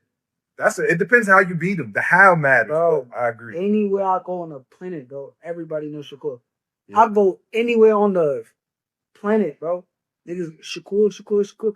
Oh, can I take a picture? I'm the guy, bro. Hold on, does that happen to you a lot? Like everywhere, bro. You outside, yo. Niggas could sit there and act in front. And like social media try to spin a narrative like, oh, I'm the guy, bro. I'm the guy. I with the old and with the new. I'm the guy. Yeah. But to beat the guy. Hey man, come on. Hey, all right. Come on now. Shakur. Walk with me, talk with me. You are not the guy if you beat Teofimo Lopez. If Teofimo Lopez beats you, he ain't the damn guy. Yes, this is a legacy fight among you guys in particular because of the names of the era for sure. This is definitely Shakur's biggest name to date. So, and Tio, he done fought Lomachenko. He done fought a guy that was elite already. So I'm just saying, with Shakur saying that he's the face of boxing after being Teofimo Lopez is bullshit because the numbers don't stand behind it. This is your first main event pay-per-view, my nigga. I'm just saying, you got to read the room. You were not that guy like that. You was the main, you was the main event, whatever with fucking Berlanga and Hamza Shiraz, and y'all didn't sell that shit out at the tennis court in New York. Niggas was buying tickets that day. I'm just saying, Shakur, bro, like you are not the face of boxing just because of you say so. Because if you beat this dude Teofimo Lopez, you claim yourself to that. That don't be the case. And then you talking like everybody know you, bro. It don't. You had people walking out on you in New Jersey, in your hometown. When you fought in Vegas on that Thursday night, when you fought De Los Santos, you had a whole dead arena in there. It was half filled. It wasn't even half filled. Damn, there was like 25% of the damn capacity in there when you fought in Vegas. And you put on this shit show performance fighting there with De Los Santos on top of that. So I'm just saying you can't grant yourself the guy because you beat Teofimo Lopez. You are not nowhere near the face of boxing, bro. Stop playing. Like, stop playing. That's just stupid. It's just stupid to even say that, bro. Y'all think because the fucking tank ain't active right now, yeah, y'all can go ahead and claim that shit? No, that's not how that shit works. We, the people, the fans, we give that fucking tank. We give you that crown. And you ain't that. Shit, your big brother ain't even that. So that shit's just stupid, bro. Like, that's just nasty work to even say that shit, bro. That's just straight cat, man. Straight Stop the cat. cap. Stop the cap right now. Stop the cap. No bullshit, bro. Gotta stop the cat, man. Gotta stop the cat. Salute to my sister, Sexy Kendra in the building. Salute, sister. Salute. You already know the vibes. All right, so let's go ahead and get back to recapping the PBC event right here, man. We're gonna start with obviously let's just go over a little bit some of the early fights. I ain't going got the footage for all of them in particular, but like I said before, PBC event um definitely was dope event. Definitely love when PBC back in boxing and they doing their thing and being active, and it was a well needed event. Of course, you had the first couple fights with Nunez and Sosa. That was a good fight in the prelim. The prelims was lit. I ain't gonna lie, the prelims was lit. I enjoyed the prelims with Nunez and Sosa. That was a good fight. The Robert Valenzuela fight with Isaac Lucero. That was a banger. Lucero, he, you know, definitely did his thing at 154. You know what I'm saying? Winning in that fight for sure. And as well, gotta talk about my dog. Y'all already know, man. Y'all gotta talk about my dog, man. Let's- Let me pull the footage, man. We gotta roll the tape. So Frank Martin breaking through in the first round. And there it is! Mamma mia! One hitter! Quitter! Are you kidding me? The ghost!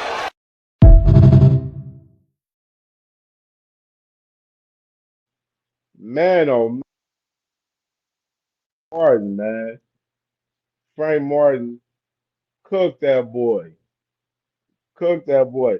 And crazy part in this fight, yeah, I was like watching this fight out, like starting off, I was kind of wary a little bit of Rance's reach.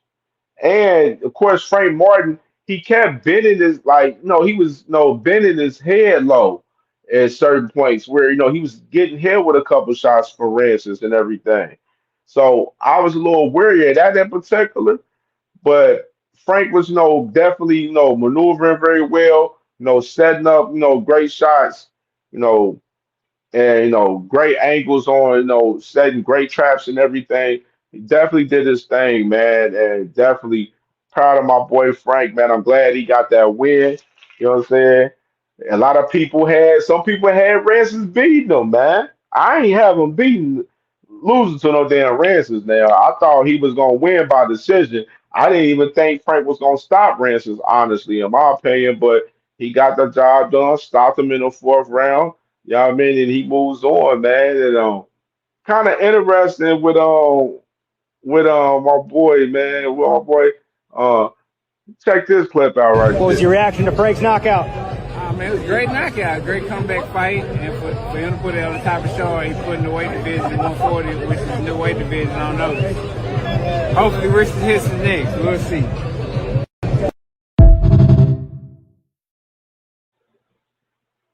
So you got Earl Spence, man, the biggest man.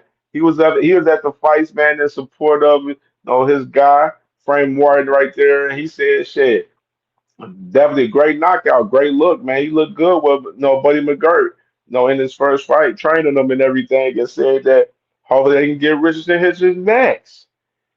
That's words from Earl Spence right there. And just to add a little juicy context to what was being said and that. uh, Richard the Hitchens, you know, he talk about Earl gassing that man, Frank Martin up, and talking about all the fans gassing Frank Martin up and everything, right? And then he says, I'll beat the fucks out of Frank Martin right here, right? And then Frank Martin, he responds. He said, quit doing all that lame ass talking and let's make the fight happen, tough ass dude. And then you got Africa, he said, I'm the face of the division. And when one guy says, why these niggas keep calling you out? Right here. So, and, and then a little context with Frank Martin right here. Tito Mercado, he did an interview with Cigar Talk and he asked him about Frank Martin, and Tito said that they got in contact with Frank's team, and they Frank is soft, and he ducked the fight, and then you see at the bottom right there, Frank Martin said, "This motherfucker cap as fuck." so Tito McCardle right here, he up there talking like that boy wasn't calling it Doug Smoke from him, man. Was no Frank, he calling that shit cat, man. He calling that shit cat. And with Richards and Hitchens and Frank Martin, of course, that shit don't look like it's gonna materialize because we just had this today. You got Richards and Hitchens, they was at the Shakur fight. Richards and Hitchens and Keyshawn Davis, both of them. And you got both of these guys agreeing to fight each other first quarter of 2026, man. And we got the clip. Let me play that clip. Ever in my life, I've never been dropped. Can he say the same? Facts. Ask Keyshawn, have you ever been dropped? Keyshawn, have you been dropped? Ask him. I'm gonna leave it alone like him. Have you been dropped? Yeah, I've been dropped. Okay. Man. I've been dropped. I done got back up. Now I'm here again. We got to fight in Norfolk. Okay, but against your bum ass. Okay, so we agree to March. Is the March happening in March? No, I can't agree to March. June? I'm gonna fuck you up. I promise you my life you ain't fucking me up, nigga. Let's do it, nigga. Let's do it, nigga. Let's do it, nigga. Let's go. Let's do it. Let's go. Let's go. We not put that shit back. Oh, I'm out. I know I can back it up. No, it's good. It's good. You guys sold it. You guys sold it. You guys sold it. I promise you my life I'm better than everybody before shit. Yeah. He probably is, but I'm gonna fuck you up. I promise you my life. Yeah, I know. I swear to my life. I know. I swear to my life you can't fuck me up. You shine a nigga in a boxing ring. You shine it. This fight gonna be big. This fight gonna be big. It's gonna be real.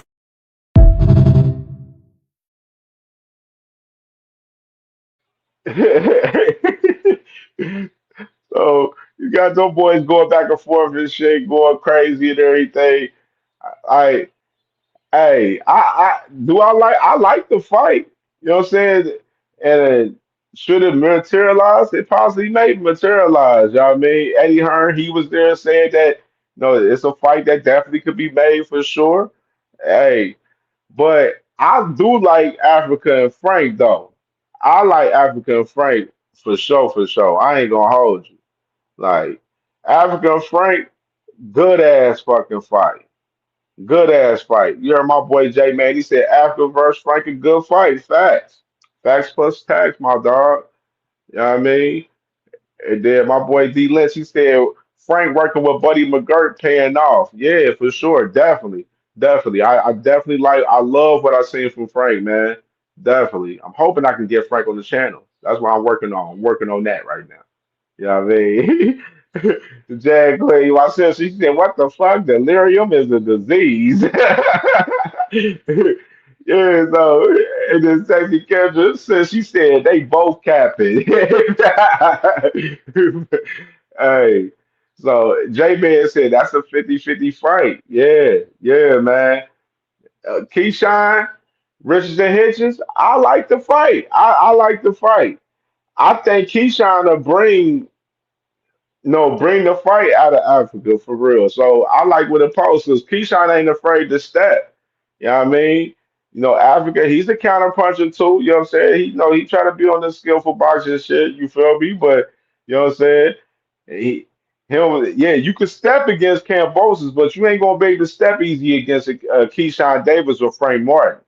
You ain't gonna be able to step on them boys. You know what I mean?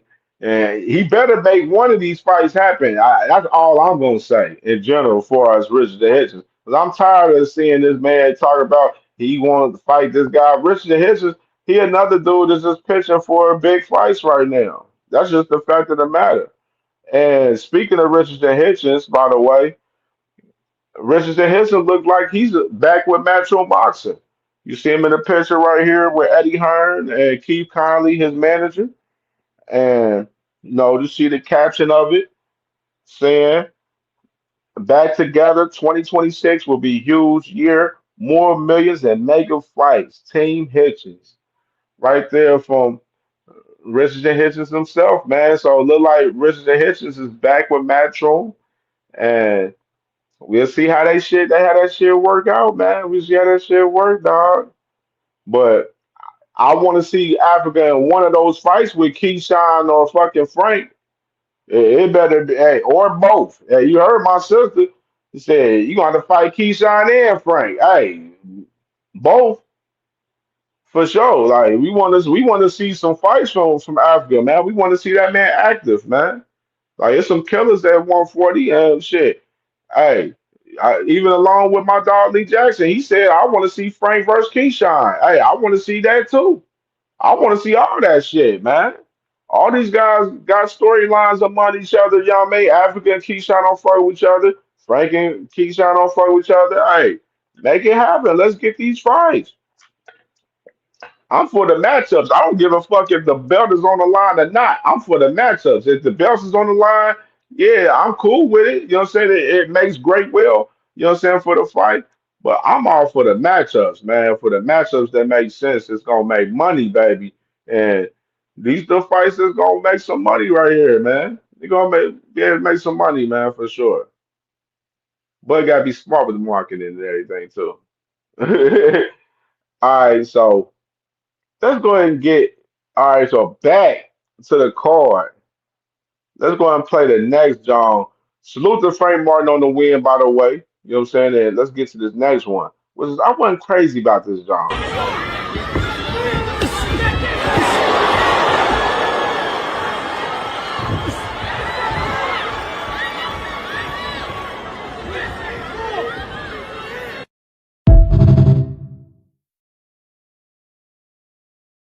Yeah, salute to my dog Zoom verse. Salute, brother. You already know the vibes, man. Peace and blessings to you as well, my dog. Hope all is well with you, bro, for sure. Yeah, man. Jesus Ramos, Shane Mosley Jr. wasn't crazy about the fight, 100%. Wasn't too crazy about it, honestly. I felt Jesus Ramos was leaving food on the table. He ain't, you know what I'm saying, step in the fight how I expected him to, for real, honestly. I thought he was going to step and stop Shane Mosley. And I felt he had opportunities to stop Shane Mosley, but he ain't put his foot to the pedal on the fight, which is, I was kind of like a little zoned out about his performance for real. Didn't really like Jesus Ramos' performance 100%. Shane Mosley, all credit to him, he was in there. Definitely stayed in there and he was fighting for sure. But that fight, wasn't liking it. Didn't like that fight, man. Wasn't feeling it. And I'm a fan of Jesus Ramos. I fuck with Jesus Ramos, man, but I don't know what he was doing on that fight. That shit was just trash for real. Like from him, man. I expected a lot more from him. But obviously, Jesus Ramos, he gets the win by decision over Shane Mosley Jr. And now he's the WBC interim champion at 160. And of course, I mentioned earlier with Carlos Adames, he's about to fight Mo Williams, defending the regular WBC title versus Ammo Williams, January 31st on Shakur Stevenson and Teofimo Lopez undercard, which we talked about that earlier already. So let's go and get to the next one real quick. Replacement Gonzalez, who actually was staggered. So wait a minute, some drama. And Laura saving the best for last, drops Gonzalez for the second time in the fight. And it's a wake in the crowd here in San Antonio. Gonzalez just beats the count, but at least Laura leaving. Late replacement. Yeah, man. All right, so of course, Laura, he got the win over Johan Gonzalez, which I was expecting Laura to stop Johan Gonzalez, honestly, because Johan Gonzalez, he lost last year. He fought three times last year, He lost to Eunice Telez and he lost to Jesus Ramos. He got stopped by both of them guys. So I was expecting Laura to possibly stop Johan Gonzalez, but they ain't stopping. They went all 12. He won by unanimous decision. Johan Gonzalez, he survived in that motherfucker there with Laura. I mean, and Laura just looked like his 42 self, man. He definitely looked like he was 42 in there, man. I don't think he would have beat Janet back, man. Looking at him in that performance, man. I'm lightweight glad he ain't fight that man that lightweight down for real, because I think Janet back probably would have got that one. I ain't gonna lie to you, but Laura's performance wasn't crazy to me either for real. You know what I mean? Honestly. But salute to Laura, and interested to see what he does next. If he gonna come back and try to unify over Carlos Adames next year. If Carlos Adames gets past Ammo Williams, you know what I mean? Got interesting factors for Laura if he continues to want to continue his career in boxing as well. So let's get to the next one. Obviously, the co-main, Cool Boy Foster, man. Uh,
man, just a flat out shutout from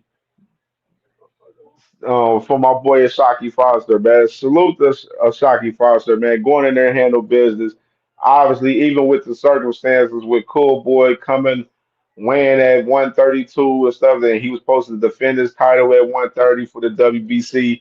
And, Cool Boy fucked that up. But like I said, he got rewarded with the title eliminator, you know what I mean, for 135 for Shakur's title, you feel me? And looking at it, in retrospect, that boy pitched a total shutout against Cool Boy, man. Cool Boy, he really upset me with this shit. His stock really went super low after this weekend. Super low after this weekend. And I don't know where Cool Boy gonna be able to go from here for real. You know what I mean? Like I just don't know where he goes now. He PVC they gonna probably definitely be like, yeah, you gonna have to chill and get your shit together, bro, because that shit this weekend wasn't it, man. We had to holler at the WBC to make it a title eliminator and everything to clean this shit up and make it look even better, and you still put on a shit performance. Pure shit show from Cool Boy. Like, salute to Saki Foster. All credit to him, man. All credit for him. You know what I mean? All credit to Ashaki Foster for sure, man. And just speaking of Ashaki Foster, let's get into that portion of the conversation real quick.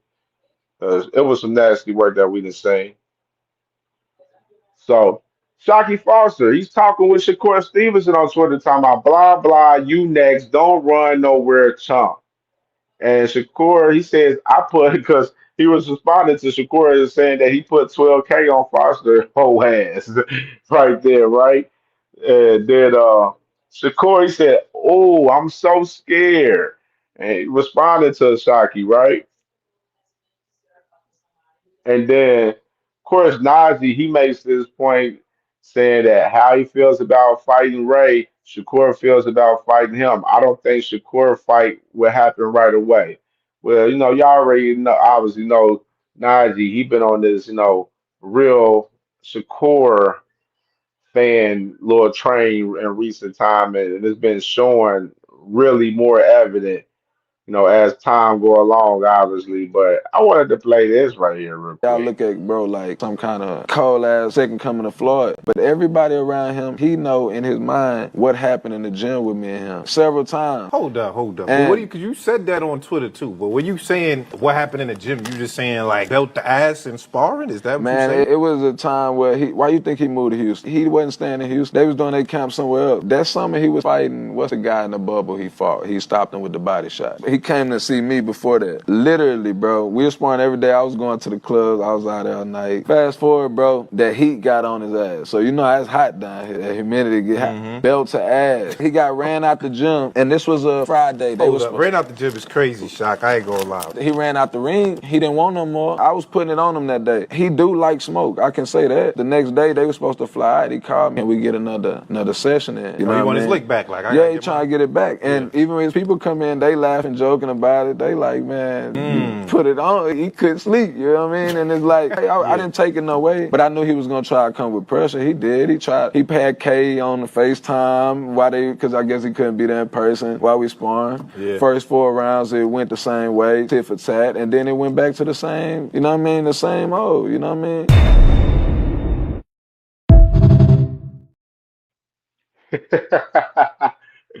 Speaking of Najee right there, bringing up that clip right there from Ashaki right there, talking about he done ran Shakur out of the ring, sparring the man. Ah, man, I love this shit. I love this shit. I love pulling out the receipts for y'all so y'all can see a lot of this shit clear, man. And just read the room, man. Y'all gotta read the room in this shit, man. I'll continue to say this to y'all.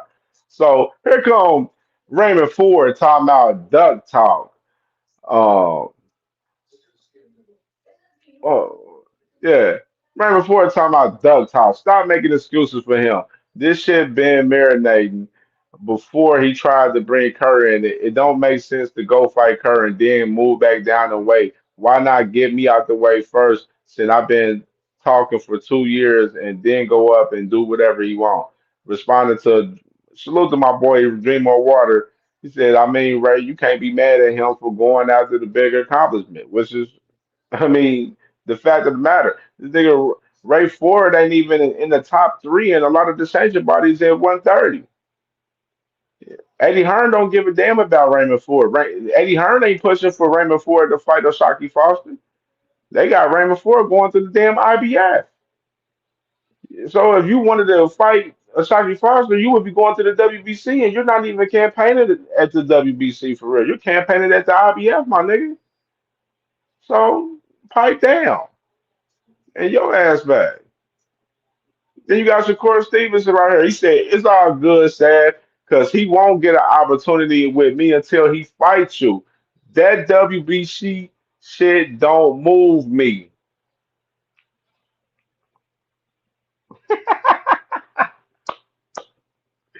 Shakur is crazy. You hear that boy? That boy talking like his big brother, man. Talking about the WBC shit don't move me. So now Shakur don't give a fuck about the WBC now? That's crazy. That's nasty work right there. So Shakur don't care about the WBC now. All because of Shocky Foster is mandatory now, right? And he's fighting for the WBO and Ring Magazine belt against Teofimo Lopez. And don't get it twisted. I'm not pushing Oshaki Foster on fighting Shakur Stevenson in particularly because of the fact that Shakur does have a fight with Teofimo Lopez and he got to get through that fight.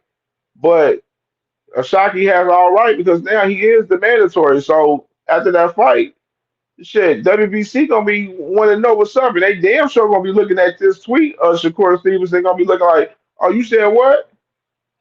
Oh, we don't care if you beat Teofimo Lopez. What you doing? We ordering this fight with you and Osaki Foster. You got to defend that strap, or we stripping you.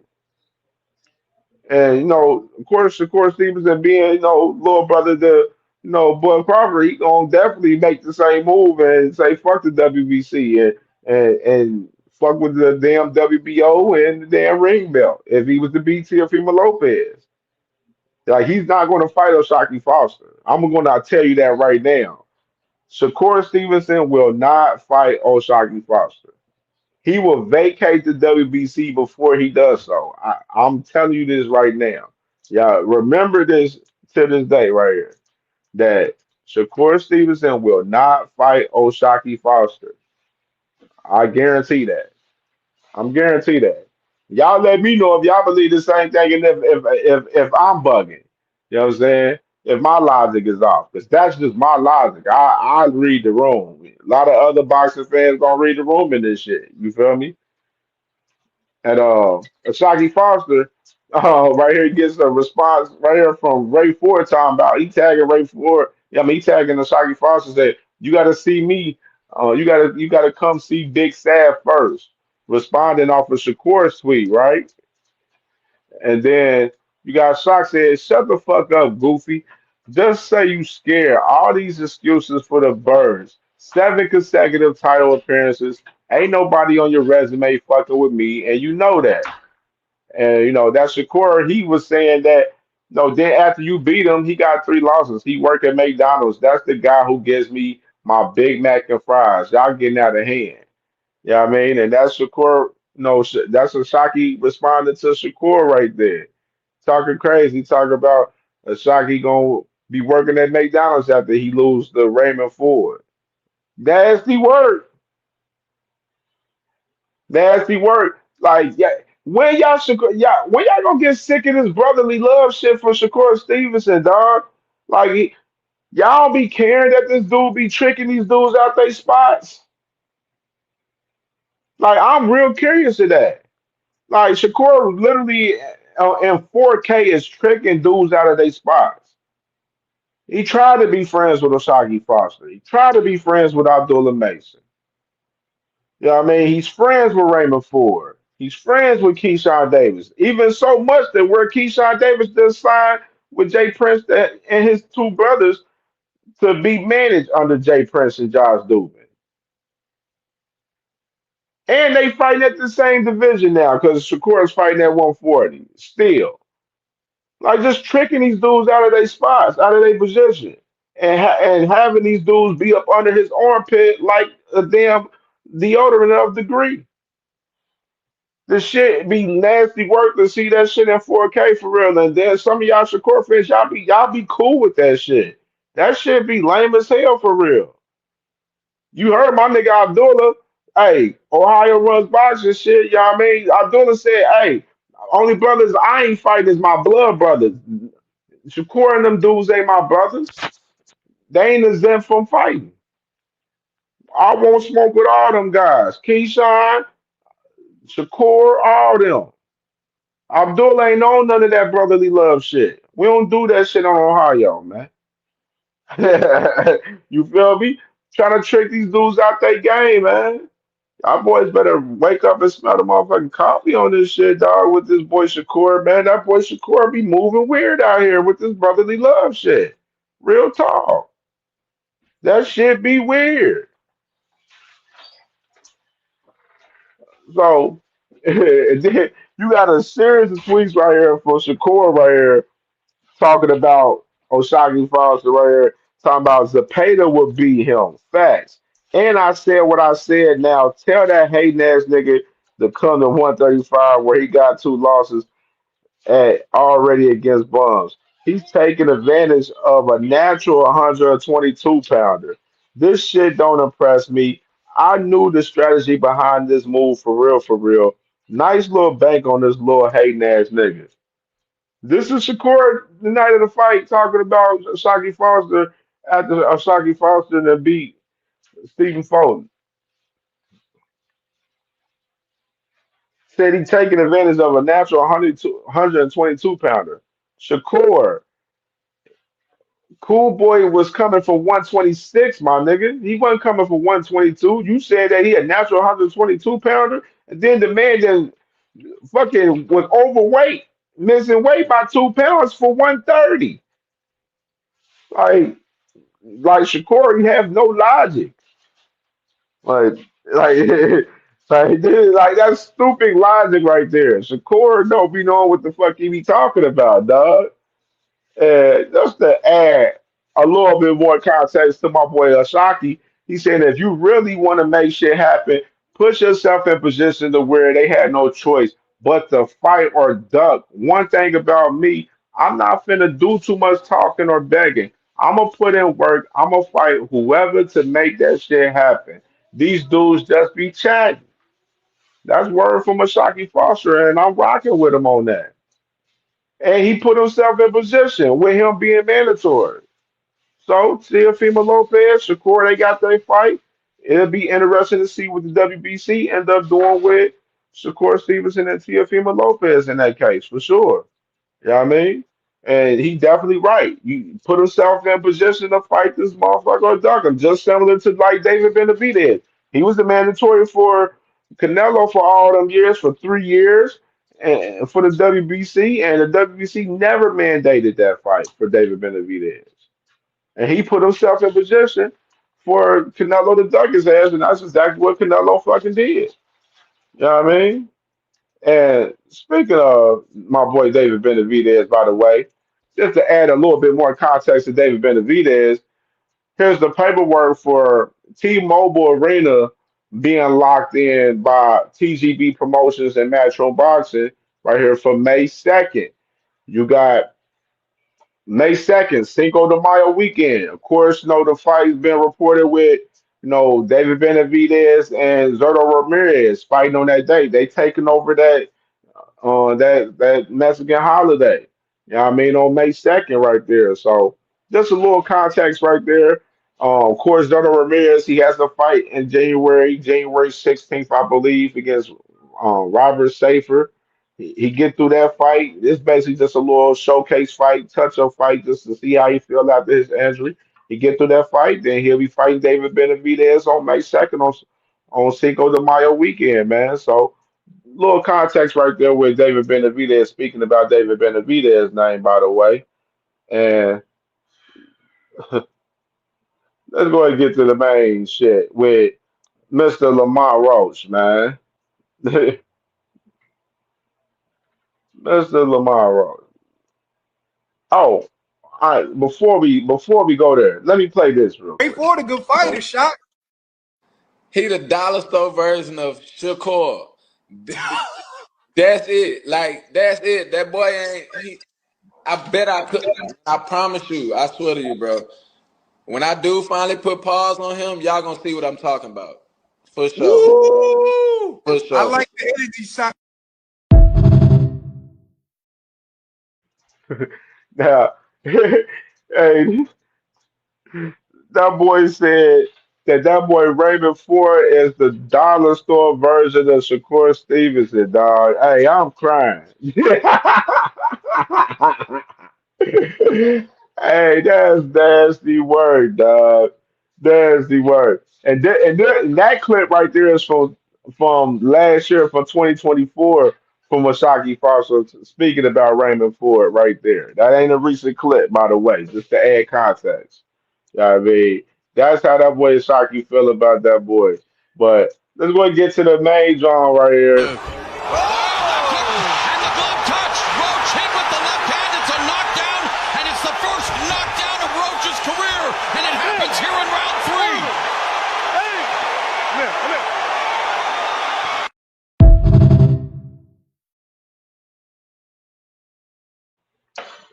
We gotta run that back right there. That knockdown was crazy. Pitbull Cruz. And the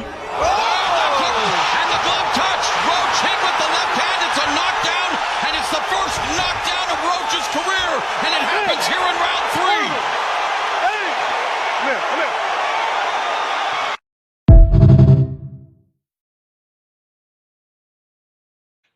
3. Man, oh man, when I seen that knockdown, I was like, whoa. I was like, whoa. All like that boy Pitbull, he rushed to get on that boy helmet right there in that instance, boy. Like, hey, we trying to knock his head off and stop him. Like, had that boy heard it, that's right. Let's show some more footage for the fight, man. That favors Lamont Roach Jr., although Cruz caught him there, and Cruz now unloading on Roach at the final seconds of the round, and Roach willing to stand his ground. He gets tagged with a left from Cruz. I know who I think has won this fight, but my opinion doesn't matter.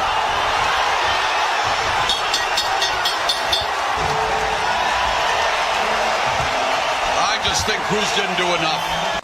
Both score the bout 113 to 113, a draw. The decision is a majority draw. Oh my God, for the second consecutive. Oh man, that boy Lamar was sick, man. That boy was sick, man. I got another clip I gotta play. This is from Manny Pacquiao promotions from their IG page. They went ahead and clipped this up. That was crazy, right there.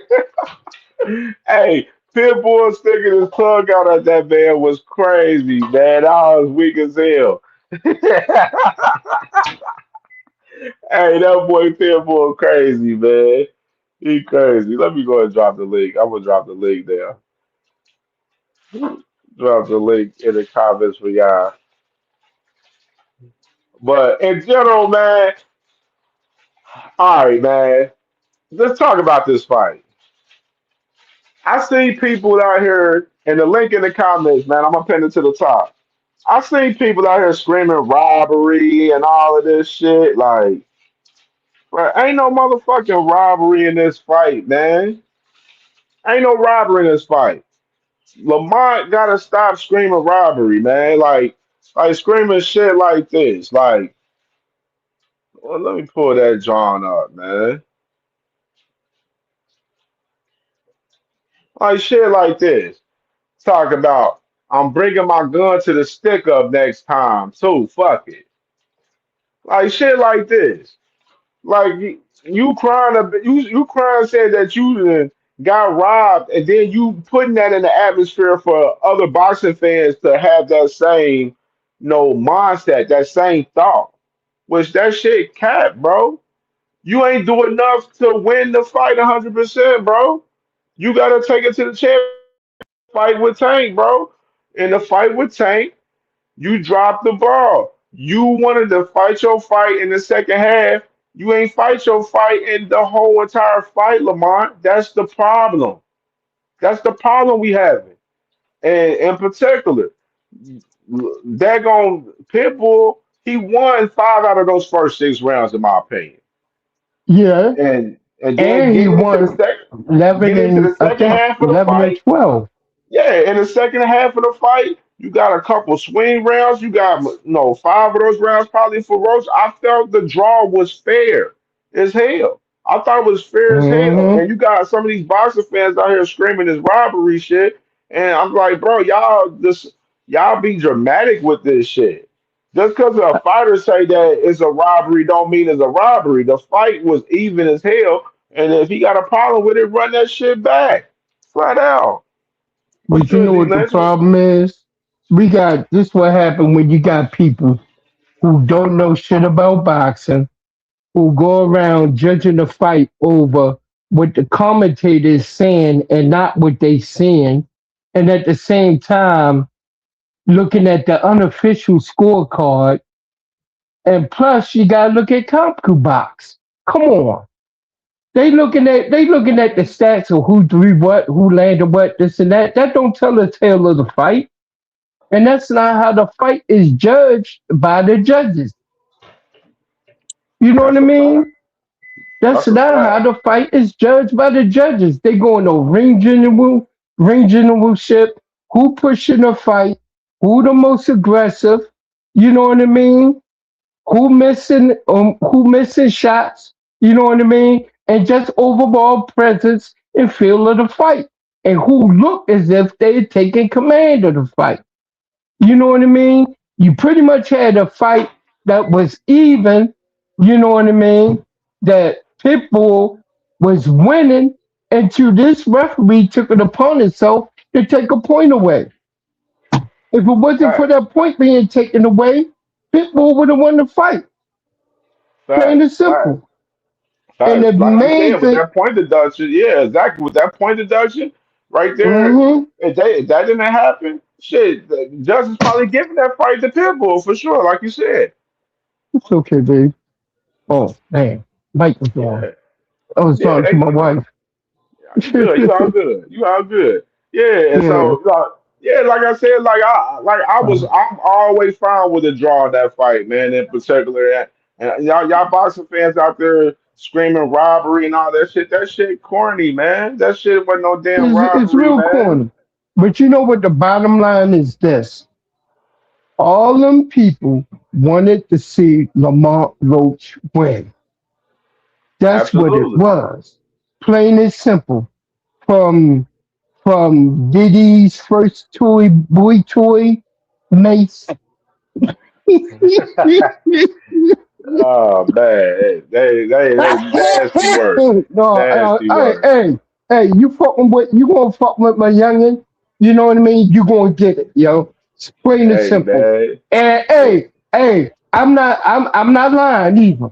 He used to live with Diddy, and Cameron even told a story on the show of him going over there to pick up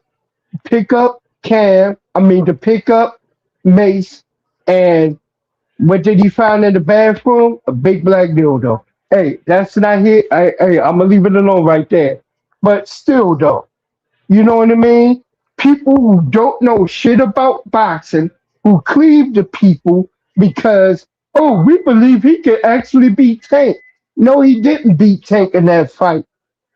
Everybody want to see Tank lose so fucking bad. It's fucking ridiculous that they were root for a motherfucker that he actually won the fight against.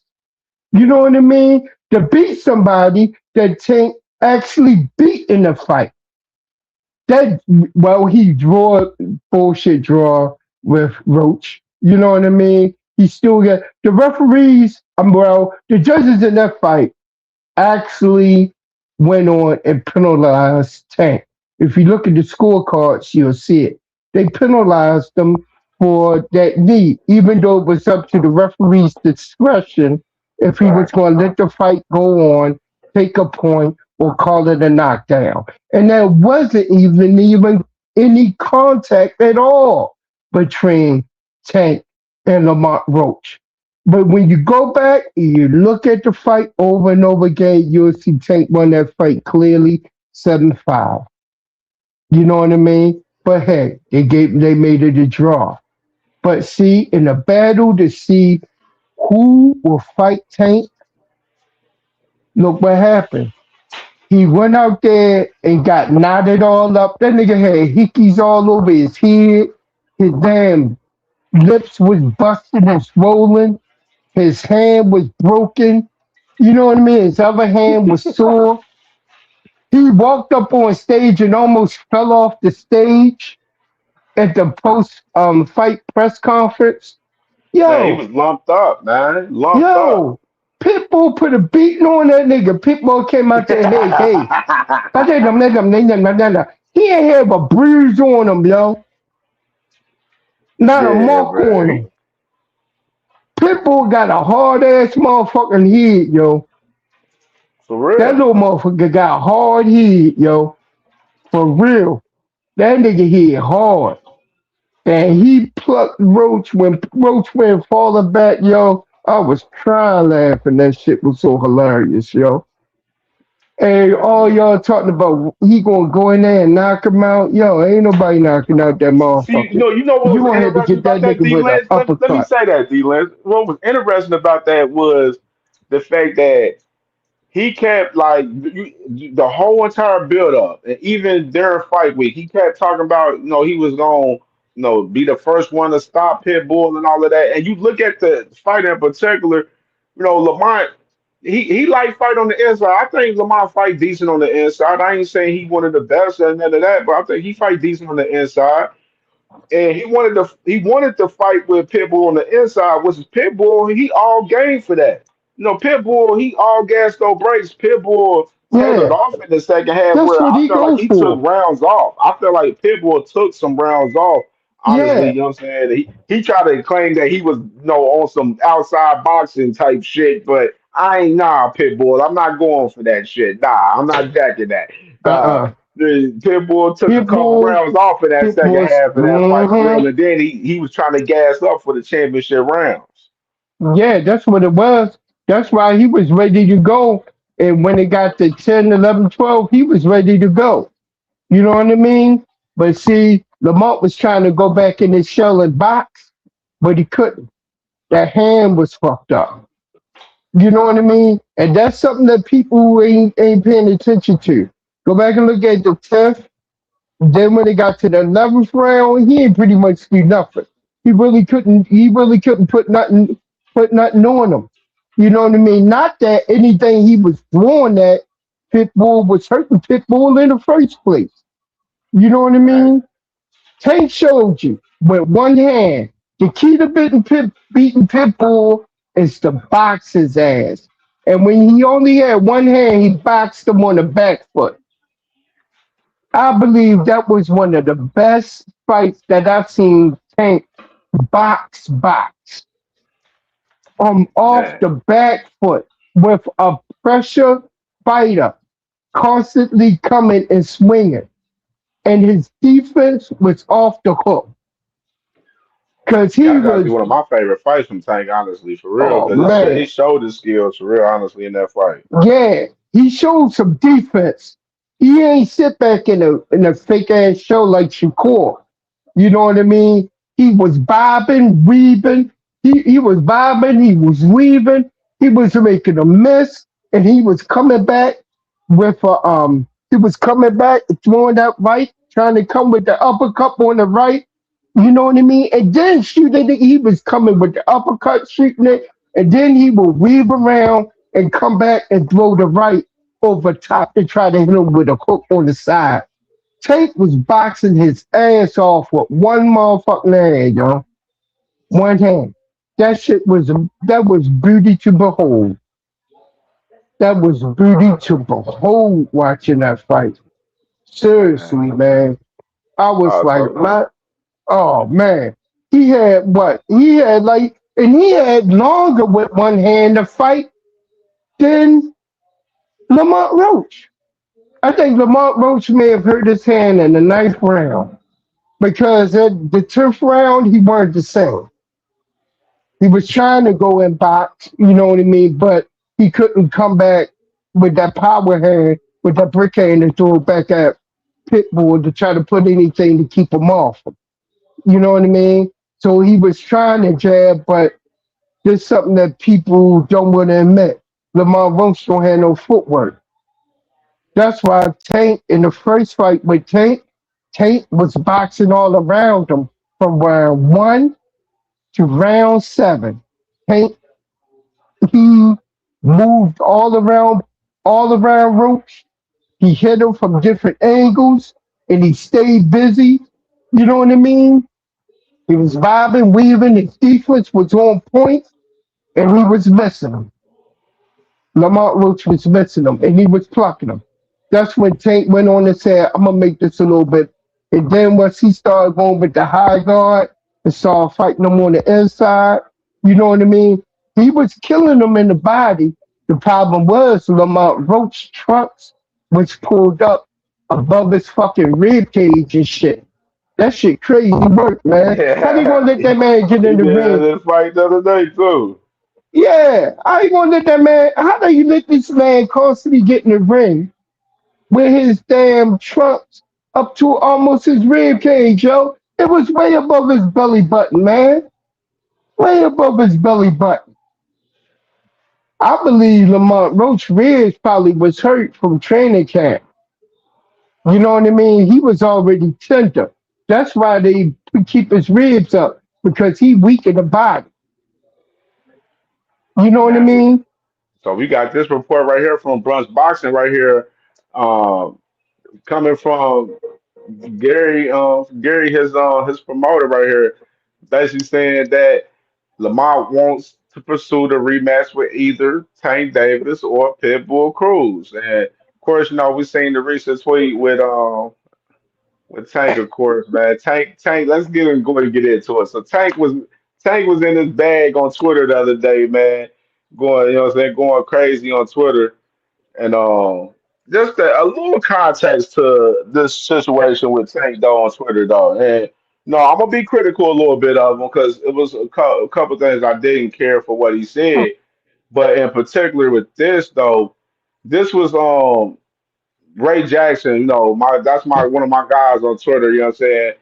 He was a big Tank fan, and then like he didn't switch this whole stance up ever since you know, pretty much, Tank had the one situation in the summer and stuff with, his baby mama and everything. And you see him right here basically saying that, Mhm. he no longer a Tank fan and shit. You know what I mean? And talking about fuck little buddy and shit. You feel me?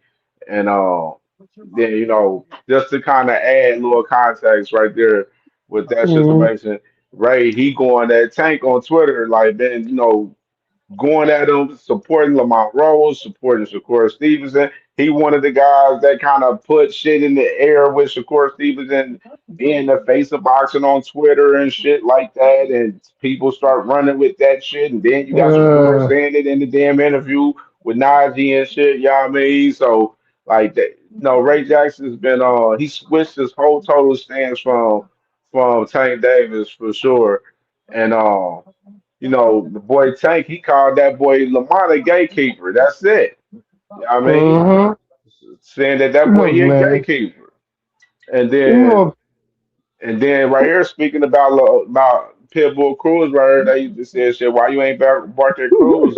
And Tank said, I'm taking him next, soon as my knee gets better. So and then people went crazy with this tweet when he's talking about Pitbull because everybody like that ain't the fight that we want to see, including Ray Jackson. Ray Jackson was on Twitter saying that ain't the fight that people want to see and everything. Okay, that might okay, not be the but fight that some people may want to see, but the thing is, the business makes do for the fight to happen look, because of man. the man Pitbull. He just did over 10,000 this past Saturday fighting Lamar Roach in San Antonio, Texas. You know what I mean? Mhm. Pitbull is a draw. He is a clear draw. He's The a Mexican draw. fan base, they fuck with Pitbull Exactly. Cruz. They always had. Exactly. Pitbull Cruz had more people last year at the Bud Madrimal fight than Bud did. If y'all want to be real, but Mhm. that's a whole nother ball game right there. And Look, yeah, look, I put this it just a like sit. this. This just a sit. I want to put. Hold on, let me paint this Oh, picture hold with on. Ray All right. Jackson real Go quick. ahead and pull So that let me up. with Ray Jackson right here. You know what I'm saying? This is a tweet where he's talking about. He said, "You gonna see that nigga in court first, talking about Tank." The Tank response is, "That's okay, fam. That's okay. I told fam I'll walk my time to the door before I give a motherfucker my hard work and money. On the other hand, I'll come home and you'll still be on the same shit, living through somewhere else dream." And then, of course, Ray, he responds, says, "Don't play the victim shit now, nigga. You know what you did. Go Google your fucking name and see the first thing that pops up, domestic violence. That's your fucking legacy, bitch. You a famous boxer, but more known as an abuser. Seek help, fuck nigga." And of course, no Tank responds saying, "No, focus on your daughter, so she won't Ooh. be the next victim." Which is Mm. I'll say this. I didn't like that response from Tank in particular. And people ran with that tweet with Tank and was just like just quoting that one tweet. They didn't quote like all of this in context what was going on beforehand before Tank said what he said right there. You know what I Mhm. mean? Ray Jackson, he was antagonizing this shit. You know what I'm saying? Talk about you gonna see the man in court like this. I'm gonna show you what Ray been doing, like shit like this. Like he makes a post like this, smile if you beating bitches up and shit. You feel me? Like this. You feel me? Like Yeah, this. but This is this. This is but shit I'm what's talking weird about. is this nigga talking about smile if you like beating bitches up.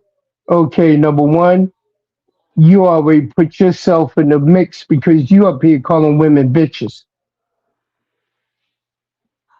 That's Nasty the work, first bro. thing.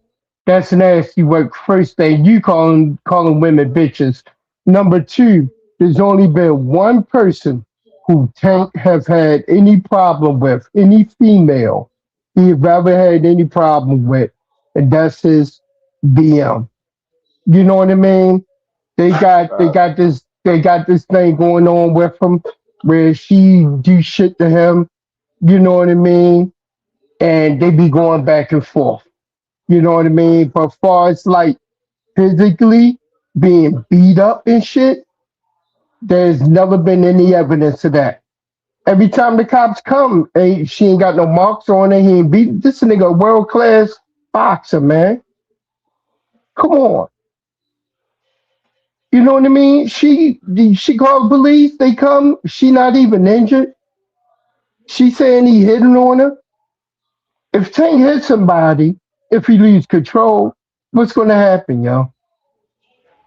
The Man, face gonna be I'm gonna bruised. say this, They might Doctor have a K. broken cheekbone or Let me say whatever. this. Let me But say I'm this, D. like, Man. yo, come on. We gonna That's clean it only up right here. We gonna clean Yeah, it up. it's only Let's one clean up this. person. So he Hold on, trying hold to on, make hold it on, D. seem Man. like Hold Tank on. I running got you. around I just got you. beating people I up. got you Come right here. on. I got you. I got you. Like I said, it's been almost 2 months. Ain't been no criminal charges Ain't put no on them. charges, Ain't been no money video grab. put out or any of that. You know what I mean? So I'm just saying, in general, the gig is up. Tank him coming out saying like basically shit, shorty on some money hungry shit, and I ain't giving up my money. He telling you, Yeah. and then with him He speaking ain't I out ain't giving up about no this fifty situation thousand like that, dollar. like it's Yeah. him with him speaking out on the situation, like it kind of like me reading the room. It let me know like that this situation shit pretty much looking like it's done because he talking about no fighting and everything and all of that shit. You feel me? Talking about his Yeah. 2026 and shit. So that people just gotta read the context in this shit, man, and stop trying to pin shit on a motherfucker and not let Exactly. the process play out on whatever it is. We let it play out for other guys. We need to get the same just do for Tank and everybody else that's into these type of situations. You know what I mean? Like this Exactly. is just the simple fact of the matter of that shit. You know what I mean? And You of know what I course, mean?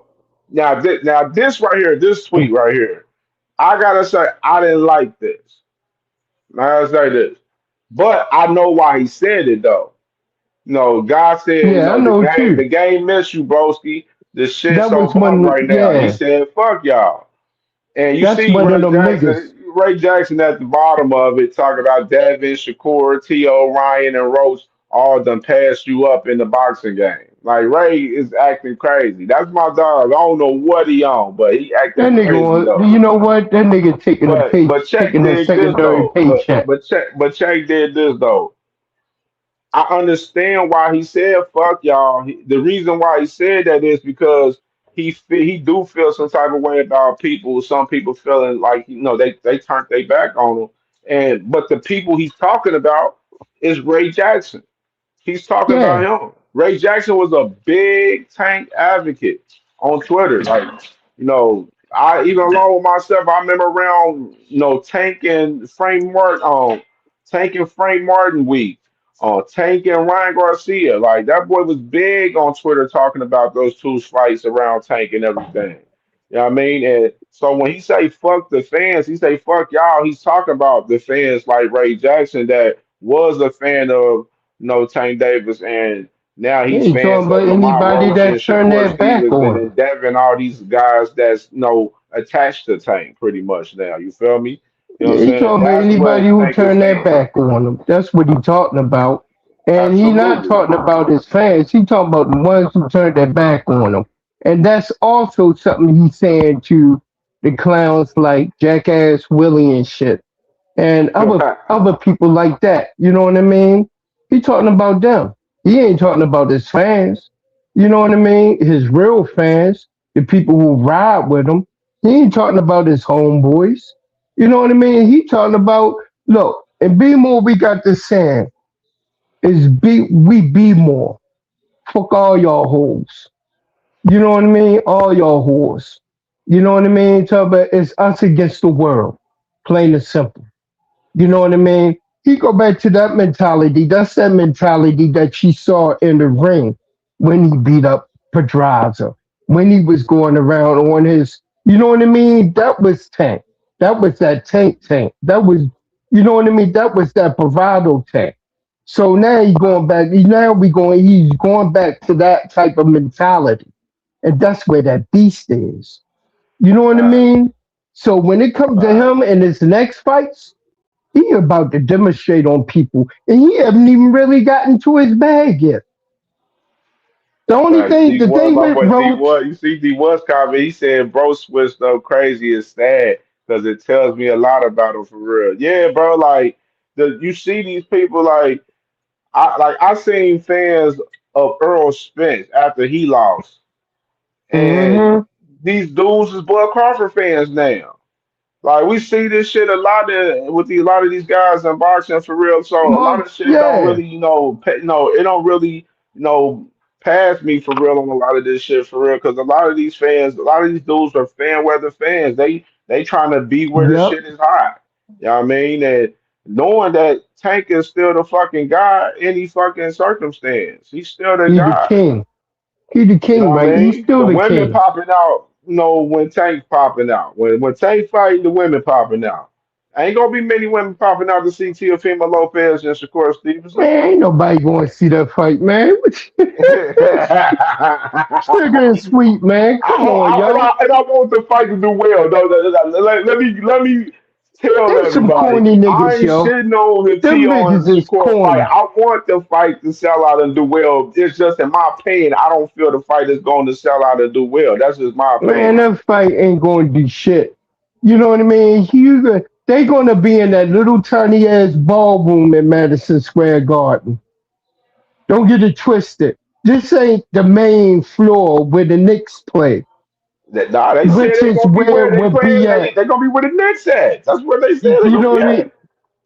Man, that shit They gonna be so Turkey damn believes he empty. gonna be able to sell that shit out, man. He think them boys gonna Turkey sell that out shit is out. Man, Turkey done bumped this. Turkey already bumped his head. Matter of fact, name one event Turkey has done in America where he has made a profit. Not one event. Not one. He don't even make a profit in Saudi Arabia. Hey, let me check this out. That fight with Devin and Brian Norman, that sleeper. But that fight with Devin, man, Turkey was in the damn fight sleep. Turkey was sleep looking at that fight, man. That's bad. The motherfucker who paying you is over there asleep while you in the ring fighting, boxing. That's Facts. sad. That's some sad shit. And you see how they closed off that arena to make it look bigger with like the glass like wall that reflect back the lights off it when they go around. It was like a little tiny ass arena, man. They Yeah, can't for even real. sell out in They fucking can't Saudi sell out Arabia. 6,000. 6,000. Yeah. Kirby and Bevel, they would Shakur was on that Six card. thousand ain't shit. And they didn't even sell out that shit. They booed Shakur. They booed Shakur after he stopped Padley. They booed the shit out of him. Then he got up on the ring apron when he got up on the ropes and was saying fuck y'all. You telling a bunch of Saudi billionaires fuck you all around the ring? Look at the optics of that.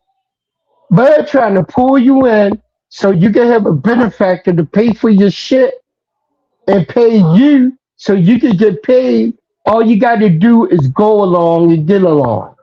Nah, you know what it is with Shakur? I think smoking on whippets done got his fucking brain twisted. That's why he's so delusional right now. He actually think he the second coming. Yo, him and Devin are some delusional niggas. They think they the second coming of Floyd Mayweather.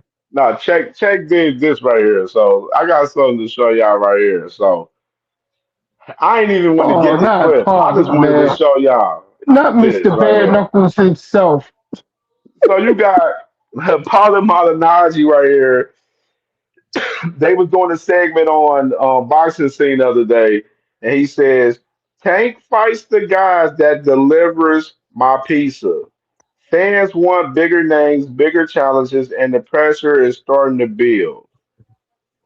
That's What? Paula Malignaggi's latest quote on Tank Davis. And they're posing the question, is Tank still the guy in boxing? That's what he's posing the question. He said Tank fights the guy who delivers my pizza. Who is the guy that delivered this pizza? Meanwhile, Shakur Stevenson is fighting the guy who does your cable and fix the hole in your wall and shit. I'm talking about pad work Padley. Are you kidding me? Shakur haven't fought anyone of any significance at 135 since he got in the division.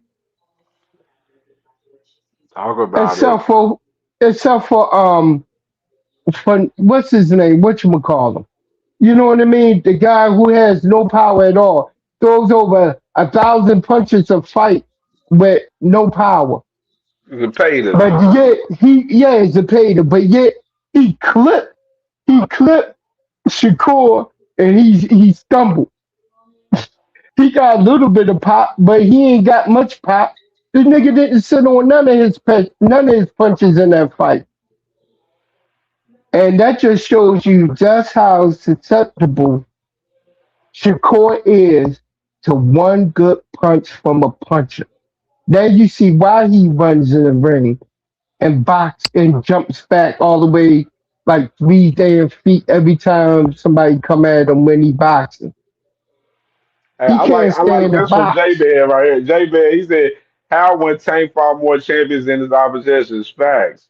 Is that Paulie just I don't know what it is with Paulie, man. He Like hating on Tank.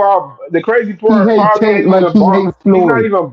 He's not even bought by Turkey because boxing scene like the Saudi Arabia don't even fuck with boxing scene. So that's the crazy part. Like while he over there on boxing scene having all these crazy ass takes about Tank and other fighters and shit. Mainly a lot of guys from PBC.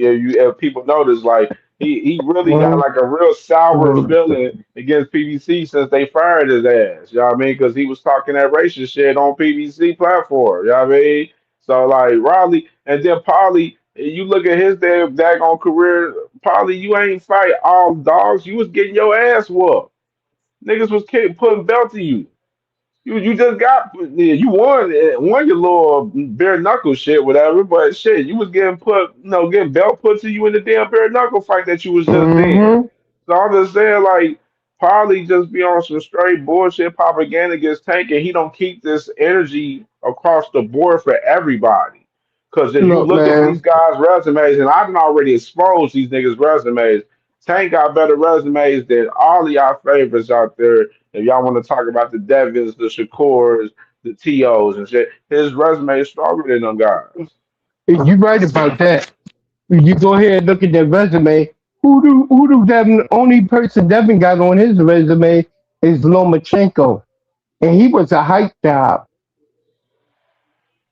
built and bred through top ranked tomato can system, yo. Seriously, the same day. And what tripped me out is remember how they tried him and Devin and Shakur tried to come at Brian Norman on his resume, and he's a product of top Alexa, stop alarm. Remember when they tried to come at Brian Norman on his resume and how he never fought anybody and how he was just fed bums through top rank? They Yeah. the two main people who should know because they was a product of it as well. You know what I So want to say? they Let me say snitched this on real quick. themselves. I gotta say this because this been on my mind because I've been meaning to say this on air for a minute too. I'm tired of y'all boxing fans doing everything y'all can to diminish these fighters just to have a talking point in debates. Like that's I've been seeing that so much the last couple of weeks, so much with people. Like I've seen people diminishing Frank Martin this week talking about he only beat Francis Bartholomew. He 39 years old and stuff like that. Well, we got guys like Mm-hmm. Alexander Usyk that's 38, 30. Well, he's 39 now. Then we got Bud Crawford 38 still putting belt this shit out here. You know what I mean? Like, yeah, some of these guys do be old and some of these guys don't be good when they get older. But we got guys that are old that's good. And a lot of people felt that Francis Bartholomew had a chance in beating Frank Martin because they didn't know how Frank Martin was going to look after losing the tank. So that's why I'm just Yeah. saying in general for us boxing fans, we gotta really be conscious on what we saying when we are on these platforms and we talking boxing and comparison with fights and having a little debates and everything. You know what I'm saying? Like stop trying to diminish these fighters just to have a fucking talking point every point because I could diminish hella fighters in debates with niggas. You know what I mean? But Mm-hmm. I don't need to diminish a fighter to have a talking point in a debate. Like I see that shit so much right now with a lot of people on different platforms all over on YouTube and on Facebook and on Twitter and Instagram, all of that shit. And that shit just be it's just a weird space to be in boxing when you just see that shit in 4K happen like that. Cause I'm just like, y'all don't have no leg to stand on for real half of the time when y'all in these debates. Y'all don't. True that. Like y'all True sitting that. here trying to shit on Tank on his resume, and then y'all don't even want to look at these other guys' resume. That's why I continue to tell people y'all gotta keep the energy around the whole fucking landscape instead of just going at one guy picking and choosing it. I've been seeing that so much. You motherfuckers out here, y'all be picking and choosing on who y'all want to fucking clap at out here and want to attack out here. No, that shit not gonna work over here on KMJ Network. We gonna cook whoever need to be cooked.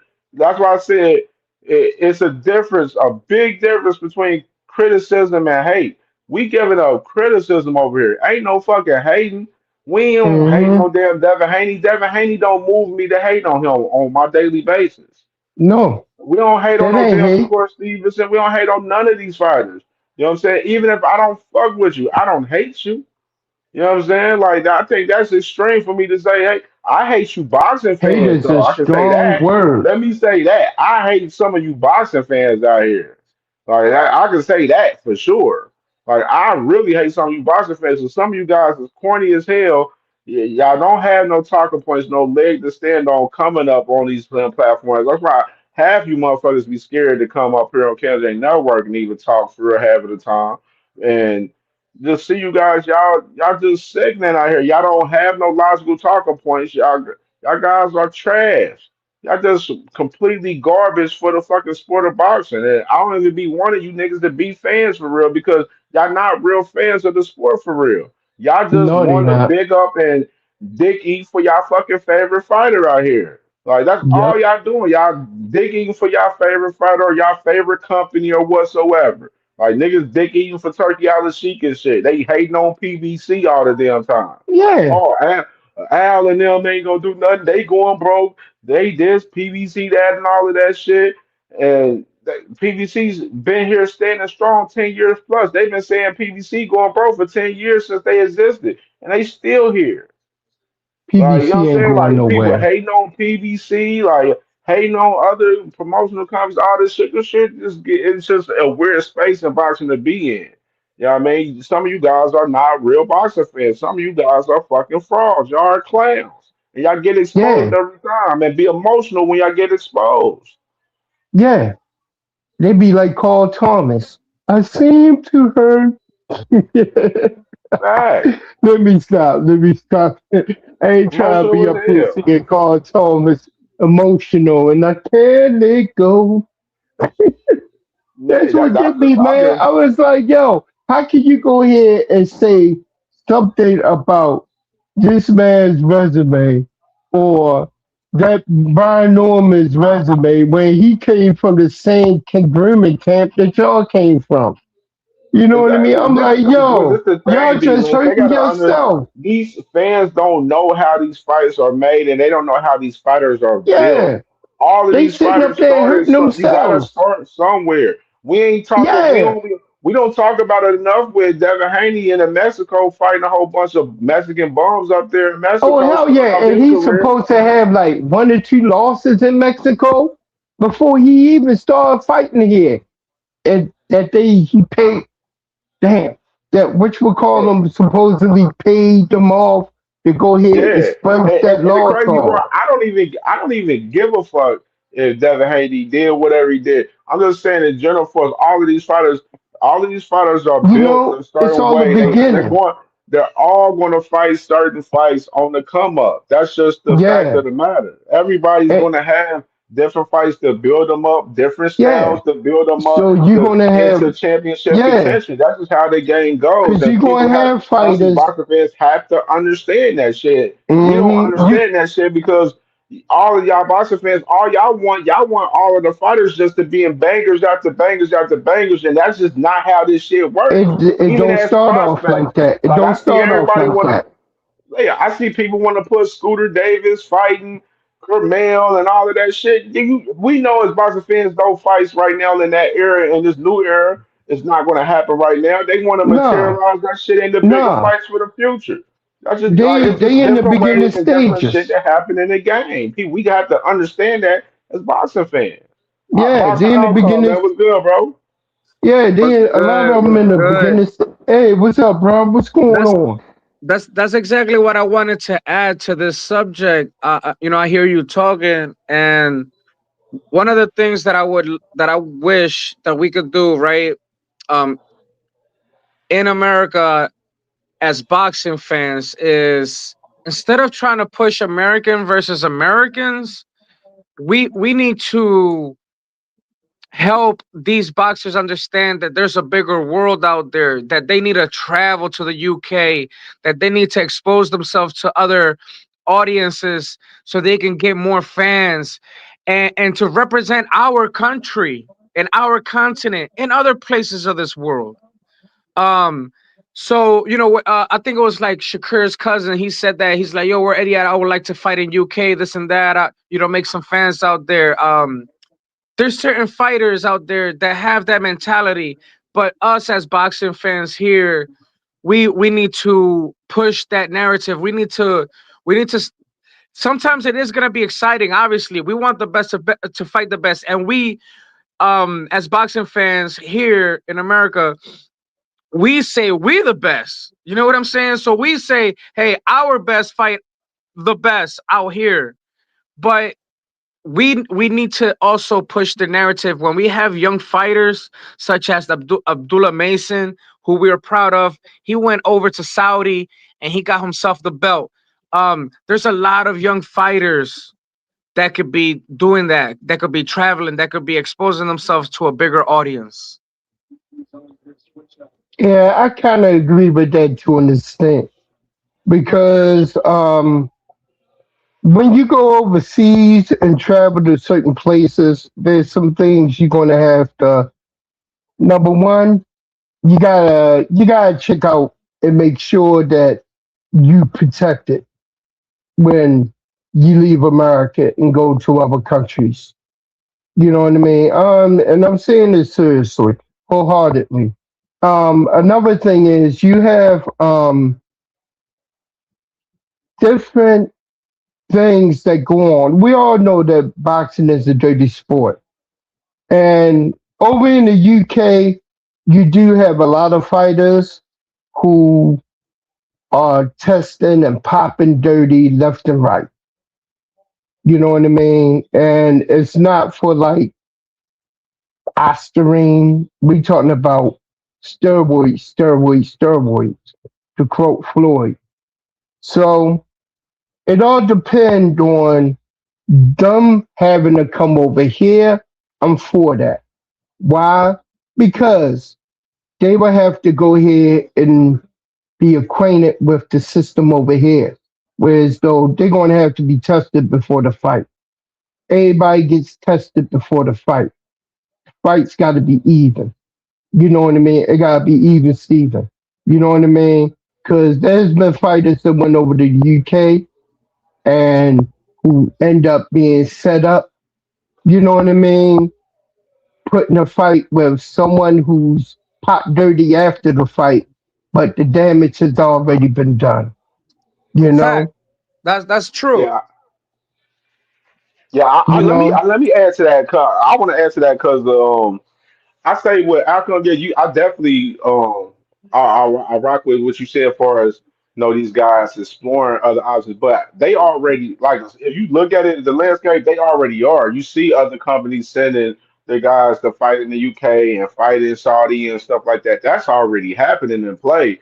It's more so Yeah, getting us back established with boxing in America because it's not as many events in America as some of us American fans would like in particular. You know what I mean? And so you see, from what I've talked to some of my guys and stuff. PBC, they're getting back active. Saying going into 2026, playing in a couple events to start off the first quarter and everything. Which is, you see, um, Top Rank. They supposed to be announcing a new deal coming up soon, possibly. And of course, they already got fights running through, Roku apps and stuff like that and everything currently. You see, Matchroom doing their thing. You see Golden Boy working with Top Rank and PBC a little bit. You know what I mean? You see Queensberry doing their thing in their own perspective. You know what I mean? So like, you see all these other brands of course, Queensberry, Matchroom, and Golden Boy, they got, close ties with Turkey Al Sheikh, obviously. But, they do run their shows on their own behalf at times, even though Turkey is funding majority of their events. You know what I'm saying? And, in retrospective, though, I'm just saying in general, we got to get boxing back right here in America. You know what I mean? That's the big thing because, like I was true, mentioning about Turkey Al Sheikh, for as, Saudi Arabia with their PIF fund, with they're having their money on hold because of that investment that they have with EA Sports right now. They're not invest. You know what I'm saying? What would happen if they take away their money from boxing? You know what I'm saying? I'm not saying it's going to happen. I'm just asking the question. What would happen? And like I just said about all of those companies that's in the game, everybody will be fine. They all moving on their own accord. You know what I'm saying? And that's why I said like boxing ain't dead at all. Like I hate when boxing fans been saying shit talking about boxing is dead and shit. No, it's not dead at all. Like the shit is lit if y'all pay attention to a lot of these fighters in all of the divisions that's fighting and shit. It's a lot of shit going on. A lot of content creators don't have much to talk about, you know what I'm saying, because they want to talk about the same thing for click and views, every day and shit. When it's so much fights out here, so much shit going on within the sport, people don't have fucking much to talk about because they doing it for their own, various reasons, you know what I'm saying? And that's why I say, I started the show off tonight. I talked about a whole bunch of shit going on in boxing. You know what I mean? Which I got even more topics to talk about. I could have ran probably about 25, 30 topics tonight if I wanted to. You know what I mean? In general, because I got so much shit to talk about. But these other guys, they only got a handful of shit to talk about because they only focus on certain things, and a lot of that shit don't move the sport half of the time. You know what I mean? Like what's moving the sport? Like we want America to be right. You know what I'm saying? We want to see these American fighters get right and cook when they go out of the country. They cook up when they do their thing out there too as well. You know what I mean? Facts. Yeah. I mean, I don't like when people get too personal in somebody's life. Like if you're not part of that camp, if you're not part of their life or was ever part of their life, you really shouldn't be mentioning or talking about anything about their personal life. It's like you got these content creators wanting to be TMZ or wanting to be Teddy Atlas. Which one is it? Like, Yeah. are you gonna break down stats? Are you gonna break down boxing history? Are you gonna break down the fight, or are you just gonna be talking about people's personal situation? It's just it's nasty work. Facts. I tell yeah, you for this about the real. outcome. I tell you this. Like, I don't mind if you talking about a specific story that's probably personal with a boxer, because if it's a boxer, then it's within the sport. My thing is have the context for the story 100% right though. Don't tell 10% of the story. Don't tell Yeah, 25% of the story. Don't show 50% of that shit. Don't show 90% of that shit. Show 100% of the story. And if you don't got much information on the story that you covering, and it's a personal story for us, a specific fighter, then don't talk about that shit at all. Like if I don't know shit and I don't have the full research on the story, I'm not going to come up here on KMJ Network and talk about it. That's just True the that. simple fact of the matter. Like that's why we show receipts on what the fuck going on and shit to show people what's going on, so people have a visual of what is out there, what's really going on out here. You know what I mean? And the people Fact. deserve to see the full story of everything. Like Boo Sanders and Virgil Ortiz. Like you got to see the full story of them negotiating for 6 hours at the tables from yesterday. You know what I'm saying? You don't want to show half of that story. Yeah, you want to show the aspect of the negotiations getting heated between both parties and stuff because they have high demands of certain things that they want, in particular for the fight. You got to show the people the full visual. You can't show half of the fucking story. You know what I mean? That's really important. That's why, like, I stay valid behind CamJ Network with all of this shit is because we stand with validity over here. We want to show you the facts and show you what's popping out here. You know what I mean? We ain't gonna show you no bullshit at all over here at all. Like, And we go ahead, we try on all the platforms that we travel on, we all about dispelling these lies from this misinformation that's being spread out here about not about boxes in general, about boxers in general. It's a lot of guys out here that's trying to make this like a 24/7 reality TV show, man. It's facts, ridiculous, a nasty business. You know what I mean? facts. Seriously. Telling lies with views out here, man. Yeah, Yeah, that's capping. the main Capping thing. for views. Shit, like I told him, like that capping shit going. Yeah, motherfuckers gonna get enough of that capping shit, man. It's Yeah. getting exposed every time, man. You already know how we Stop the tell them, cap. man. Stop the cap right now. Stop the cap. No bullshit, bro. Like, man, What's his name? You gotta get what's his name when he be like, stop the cap. When he had the broads, he be breaking down these broads, these broad niggas and whatnot. What's his name? The brother that passed away. Um, Rest in power. I got his name on the tip of my tongue, man. Seriously. it's like his name. It Mr. was Gates. talking about. Mr. Gates. Yeah, the brother Okay, Gates. yeah. Yeah, and then before we get out of here, I wanted to show this too because this is something that I seen before I came on the show tonight. Um, Tommy Hearns, man, right now they saying that he's Oh reported man. missing right now, and they basically Oh, asked, anyone has any knowledge, definitely, reach out to his family. Right now, Tommy Hearns is reportedly missing right now, currently, man. So, oh real man. heartbreaking story right here. Hearns, he's been in and out of the hospital for health reasons in recent time and a lot, and you know definitely prayers out to the Hearns family right now. Hopefully they can find Tommy and bring him home, and he be safe and be Yes. good and everything. Hopefully there ain't no harm doing to him. Definitely praying for his family right now for sure, because this was a real crazy story that I seen before coming on the show tonight, right here. Oh man. Man, just send out prayers of love and protection to the brother wherever he may be.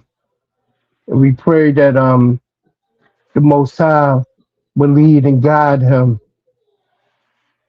to where he need to be, and that those who are searching for him will find him, and that he will go home and be safe and secure.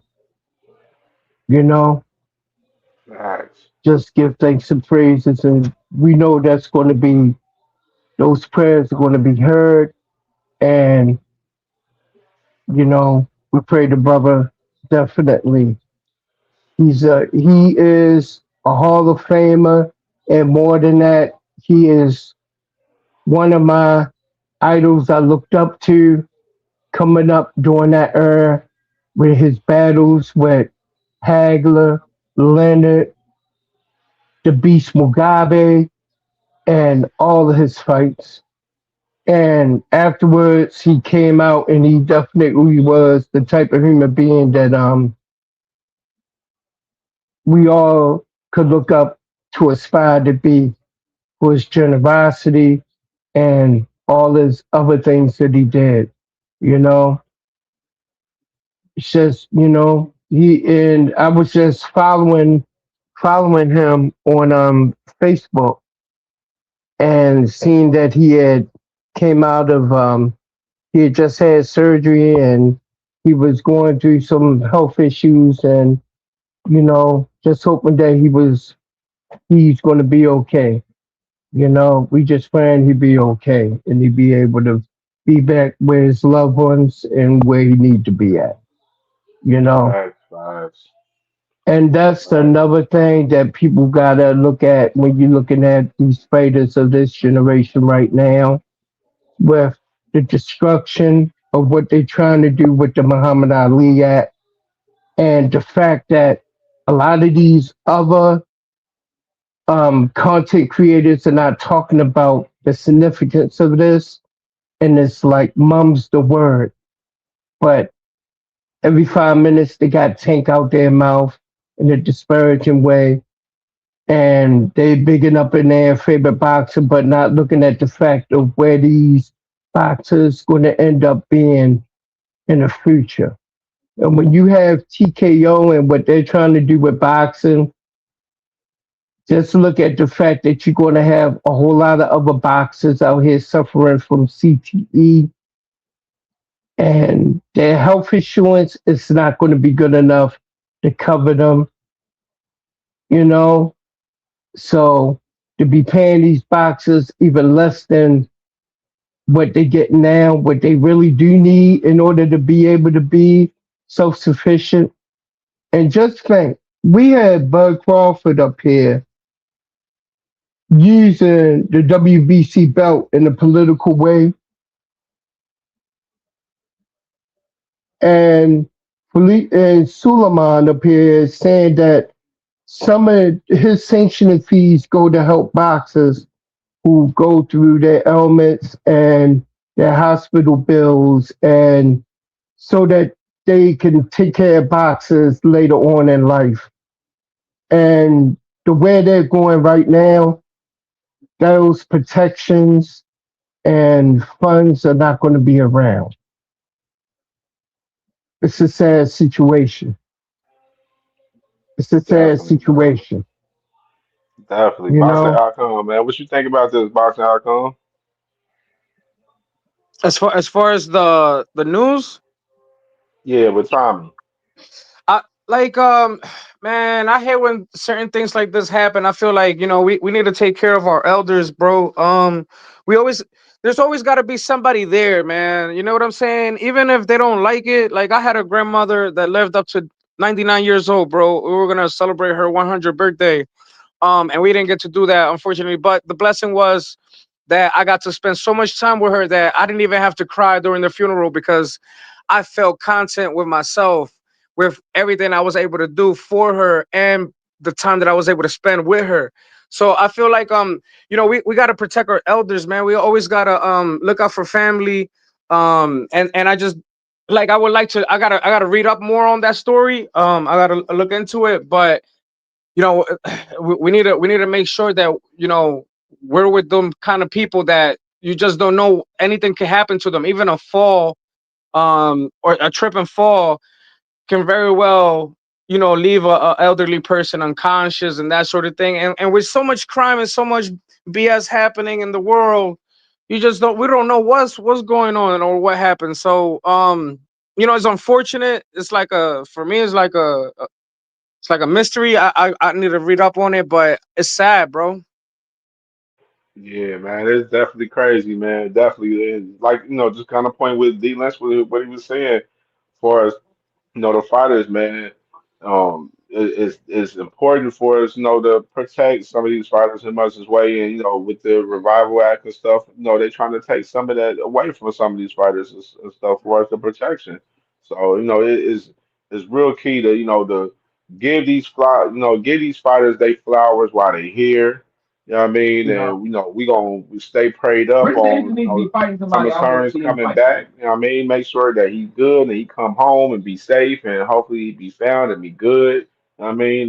We just gonna definitely release it to the Lord and allow him to do his will in that situation with Thomas Hearns, man. Hope he brings him home, man, and bring him, and be good and everything, man, for sure, man.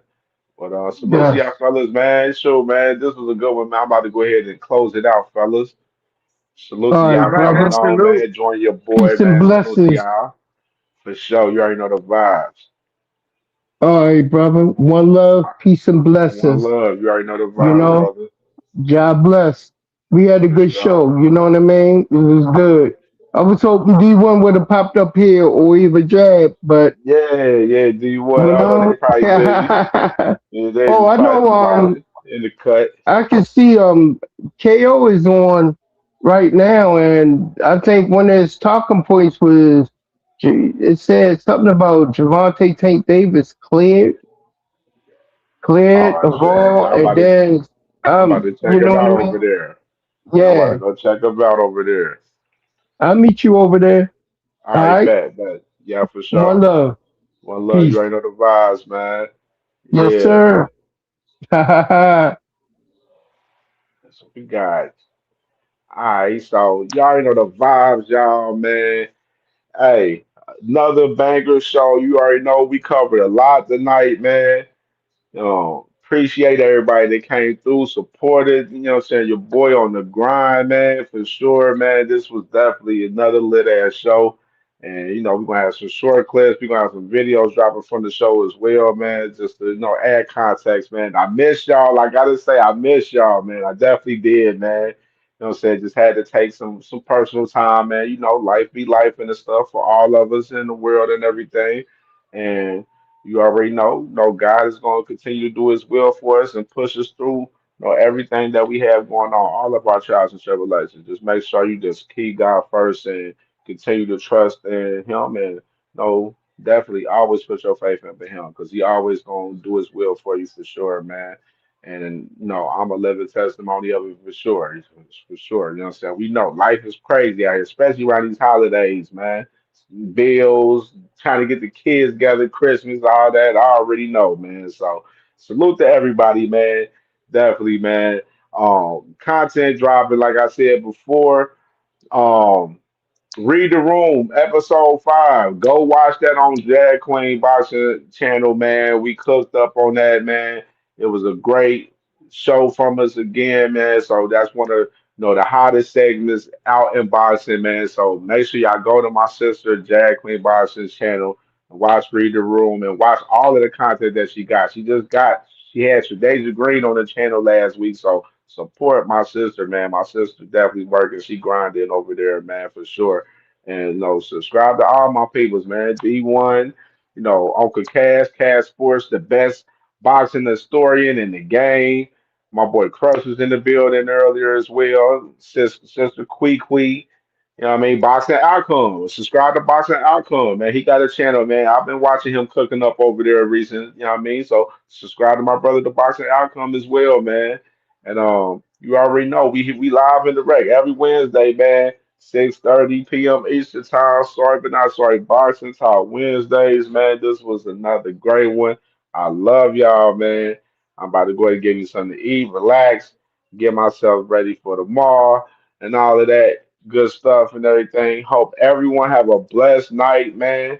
And my brother Knockout, he live over there, so we go over there tap in with my dog, man. You already know the vibes, man. We are out of here. The cook up has been real.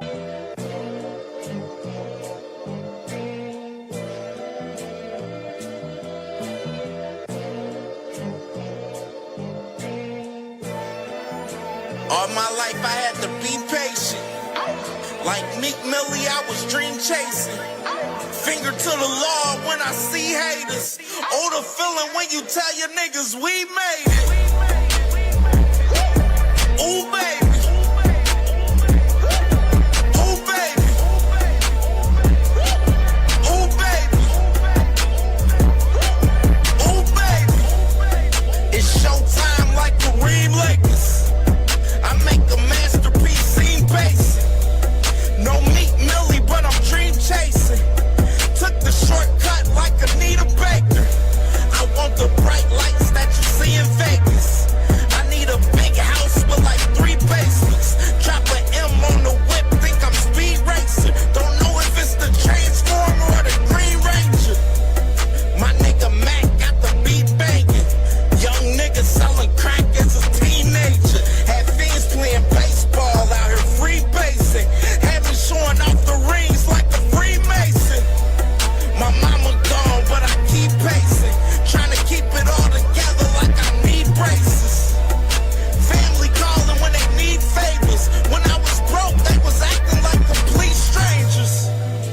All my life I had to be patient.